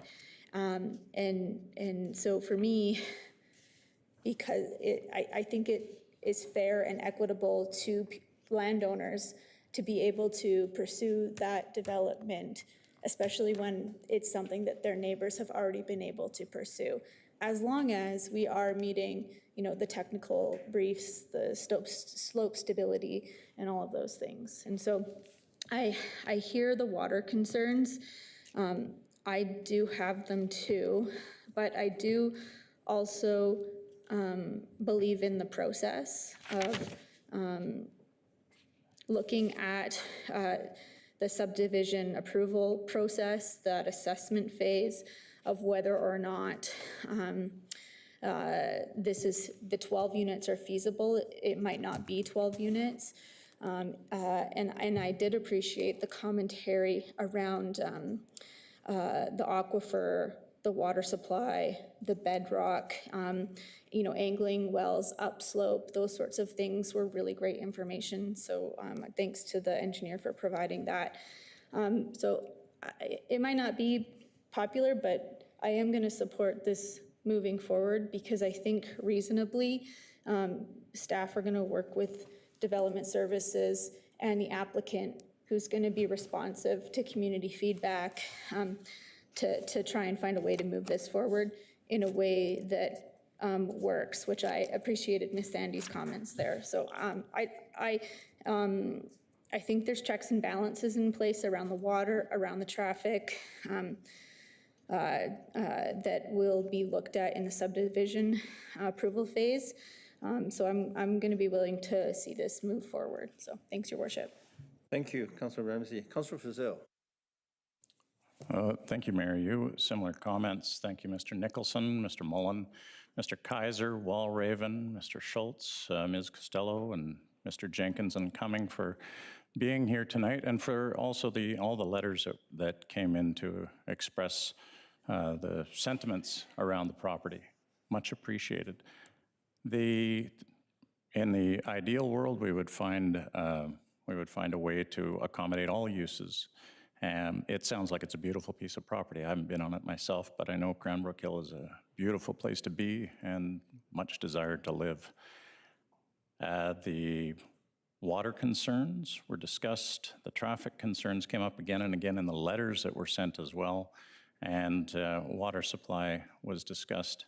I think one key item that Mr. Schinkel brought up that stuck with me was noting in response to the bike infrastructure. He admired it and pointed out there is a future ahead and no definitive decision yet. That's not part of the decision tonight, but it is impacted by it. As for the land use issues, they appear to have been addressed, and I think Councillor Ramsey has also hit the nail on the head that there seems to be a willingness to work together. So I'll also be supporting. Thank you. Thank you. Councillor Scott. Thank you, Your Worship, and I too have been listening carefully. Well, first of all, to the emails that we've received, but also to the folks that have spoken this evening. I remain unconvinced that people actually understand that some of these trail systems that have been utilized are trespassing. I'm concerned about that. I'm concerned about pushing the liability of the users onto private owners. I really appreciated hearing more about traffic and the questions that were asked about access for emergency vehicles as well. Green space is important in this city. When we went through our OCP amendment, we talked about it at length, and we stand behind it. I think there's a way to meet in the middle on this one. I will be supporting this going forward. Thank you. Thank you. Councilor Palillo. Your worship, I will be supporting this. I move the recommendation, and primarily the reason why is, and you alluded to it 2 or 3 times, this is a land use decision. And we discussed traffic, we discussed the aquifer, I think fairly substantially tonight. I believe it fits the form and character of the neighborhood. We discussed that there will be a green belt associated along with this development of the property as well too, as long with a covenant. And it's up to 12 units. They may come back and say, maybe we can't do all 12, but, and we also discussed, you know, the road as well going up and down Cranbrook Hill as well. So from a land use decision, I'll be supporting this, and we'll move forward. And I do think there is opportunity. I think the developer has listened tonight, and there may be opportunity to work with the biking community on maybe a solution or not. But it's important to note, this is private property. So, Your Worship. Thank you. Councilor Sampson. Thanks, Mayor Yu, and yeah, thanks to my colleagues for the discussion, but really appreciate the folks who came out to share their thoughts. Appreciate all the comments we got. I think for me, actually, the number one takeaway is that we need to do a little bit more of a look.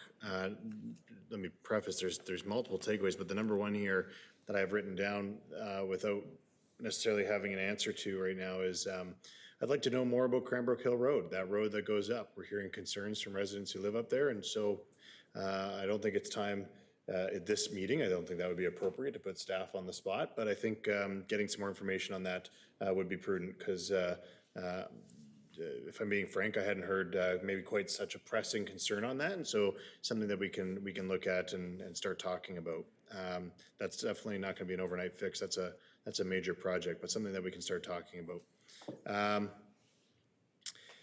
I think I'm in line with my colleagues on it's tough balance. I empathize with the concerns from the biking community, and then on the flip side I go, but it's private property, and that's a really tough piece to manage there.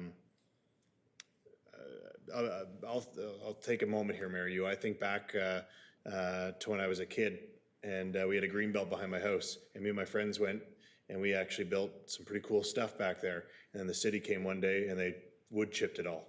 And I remember being devastated. And that's why you want to become a councillor. That's why I became a councillor. No. And my payback.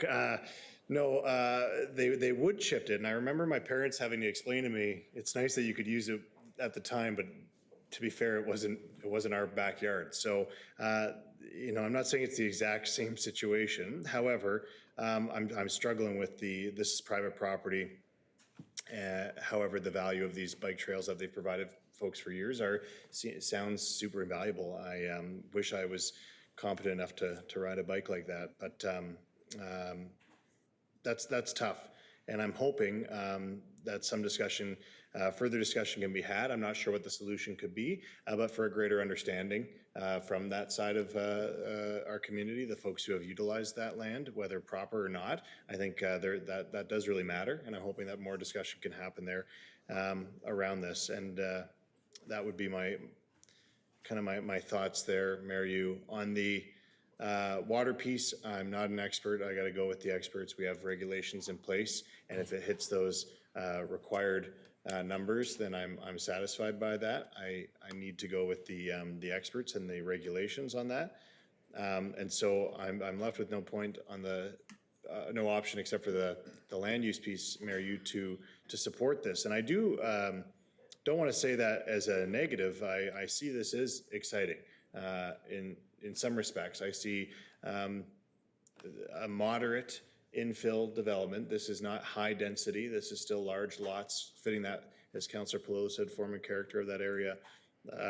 It's thoughtful development, and I can appreciate that. It just comes with some of those negatives that we're hearing from some residents. I just don't know if they fit in the decision-making around the use of this land based on the fact primarily that it is private property and that we're going to get those numbers back on, or staff will, not council, but staff will get those numbers on the water regulation pieces and servicing of the property, which is primarily the most important piece there. So I'm optimistic that there will be further dialogue on that, but at the end of the day, I'll support. Thanks. Thank you. Okay, Councillor Bennett doesn't want to speak, so I'm going to anchor this one. First of all, it is a private property. So the decisions is about land use. There will be further investigation upon this decision based on the covenants and to determine the water. But primarily the water, potable water, is up to the owner. If they decide to spend a lot of money, drill 1,000, 2,000 feet down, may hit another aquifer, or whether they're going to build a pipe all the way to Foothill to get the city water. This is it's a private decision. It is also regarding the bike use. First one, I want to commend Jacob and your clubs. You know, if this hearing, if nothing else, it really showcased the dedicated group of bicycle riders in this town. They've built a lot of good trails, and I was privileged to get invited to go to Table Mountain Trail, and that was incredible. That was a 2 hour, the best time I spent as a mayor throughout the last 3 years. That was and riding on your e-bike there was it was great. But having said that, I do not believe this decision and close the door in any which way to further discussion or not. But this is not the time. As we mandated by the community charter, and we do have a property rights. This is a private property fundamentally. The owner, if they choose, they can fence the entire thing off. I don't think Ron and Denise is going to do that, but it is an option available to them. I really encourage afterwards, I'm sure the LM, Tanner, and the staff will take a look and perhaps make a further recommendation to the council in terms of the future of in the OCP to take a look. I personally have designed, built many of the beautiful homes up there myself. It is a beautiful area. The characters of this 12 unit, if it's a maximum 12 unit, based on that size of land, it should not impact the character of the neighborhood that greatly. And again, the water issue is a technical issue, and even like 0.3, 0.5, based on my quick calculation, if you hit the 4 or 5 wells with some water storage, you can definitely service the 12 houses as well, based on the population of 4 per unit. Because for everybody, 40 gallons per day, it is a minimum requirement. And I'm sure all the technical issue will be looked at by our staff to further refine the design. But it is unfair for the developer to spend more money without they know from a land use point of view, it is suitable under the circumstances. And with that, I recommend the biking, maybe even right after the meeting, see if you can talk to the owner. They're very reasonable people. I can assure you, they will find a way to perhaps can accommodate some of the use. And I really think, perhaps even talk to the across the street, to the Muslim community. They do have a mosque there. They have a lot of parking across there. See if we can, they're willing to share some of the parking with some of the youth during the weekend or not. Prince George is a beautiful city. A lot of time we take a lot of things for granted. It is time like that we really appreciate what make Prince George so special. Rural, urban, and protecting the green area is our goal. And but at the same time, as the day before yesterday, the CBC already report we have a population increase, and with all the development going to happen in the northern BC, I can see the city will grow. So the infill area will become the debate, change zoning, increase density, the impact of Bill 44, all of this will come in front of us. And I'm sure this, this hearing, if nothing else, it does serve as an education for the public of the process. And if we want to change the process, there's a way. Well, you know, there's elections and there is provincial elections to change some of the other legislation. But tonight is we are based on everything that we presented, as well as the power invested in us to make this decision. And with that, I'm going to call the question.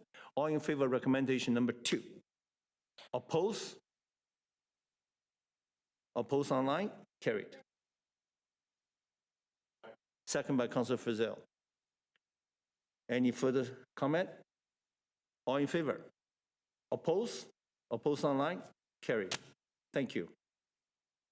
Thank you very much for presenting, and I really encourage you right after this, have a chat with each other, okay? To see if there's a accommodation we can do, and make those recommendations to our staff as well. Thank you. 5 minutes break. Thank you.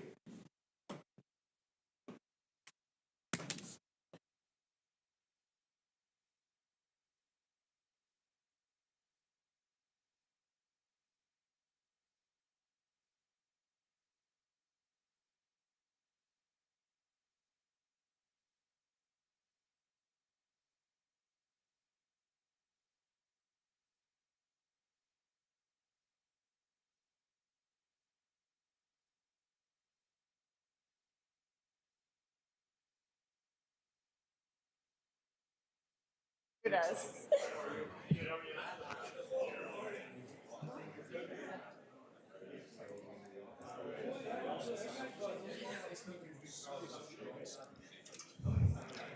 Councillor Clausen, I've promoted you to panelist. Can you please accept that on your system?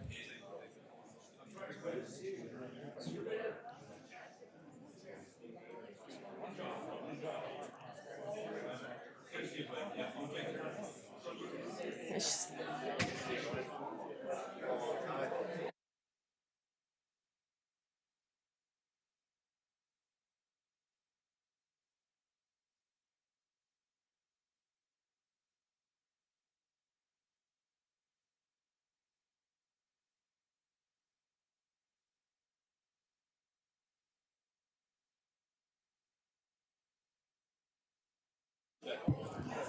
Councillor Clausen, can you confirm that you can hear us?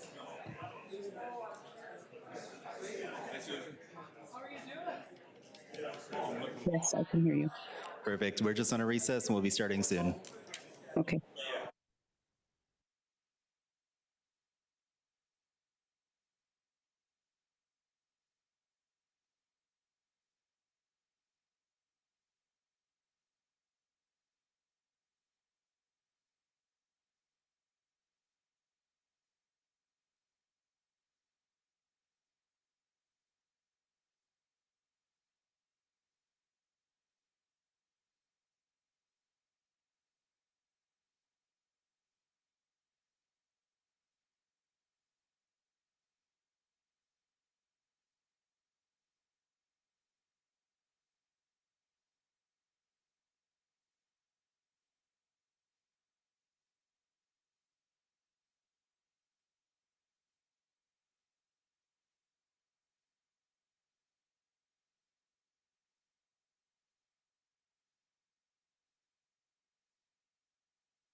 we're back in the meeting. Now we move to consent agenda as usual. Thank you, Your Worship. I just want to confirm that Councillor Clausen is online now and she can hear us, so she's Yeah, part of the thank meeting. you. Council Bennett's back as well. So D1 monthly building permit and development permit summary, December 2025. Mr. Frizzell. Thank you, Mayor Yu. I'd like to pull this from the consent agenda. Through to Ms. Wozniak, difficult reading through what the results are. Can you give us a high-level overview? Was this a good year or a bad year for development permits? I'm just going to open the floor because it's your turn for a victory lap. Super year. Thank you, Your Worship. Through to Councillor Frizzell. Better than a good year. This is a record-breaking year for both the permit numbers as well as the construction value. As you can, I mean, December, the month of itself, which is this report is also reporting on, along with the month or the annual stats. You can see in December of 2025, we also had a very strong month with permits that were issued for commercial alterations. I think I've noted through previous reports and monthly stats and my comments that these are hard to predict, these types of years, and the big builds are hard to predict. Of course, we hope that they'll continue on for future years in the future months, but 2020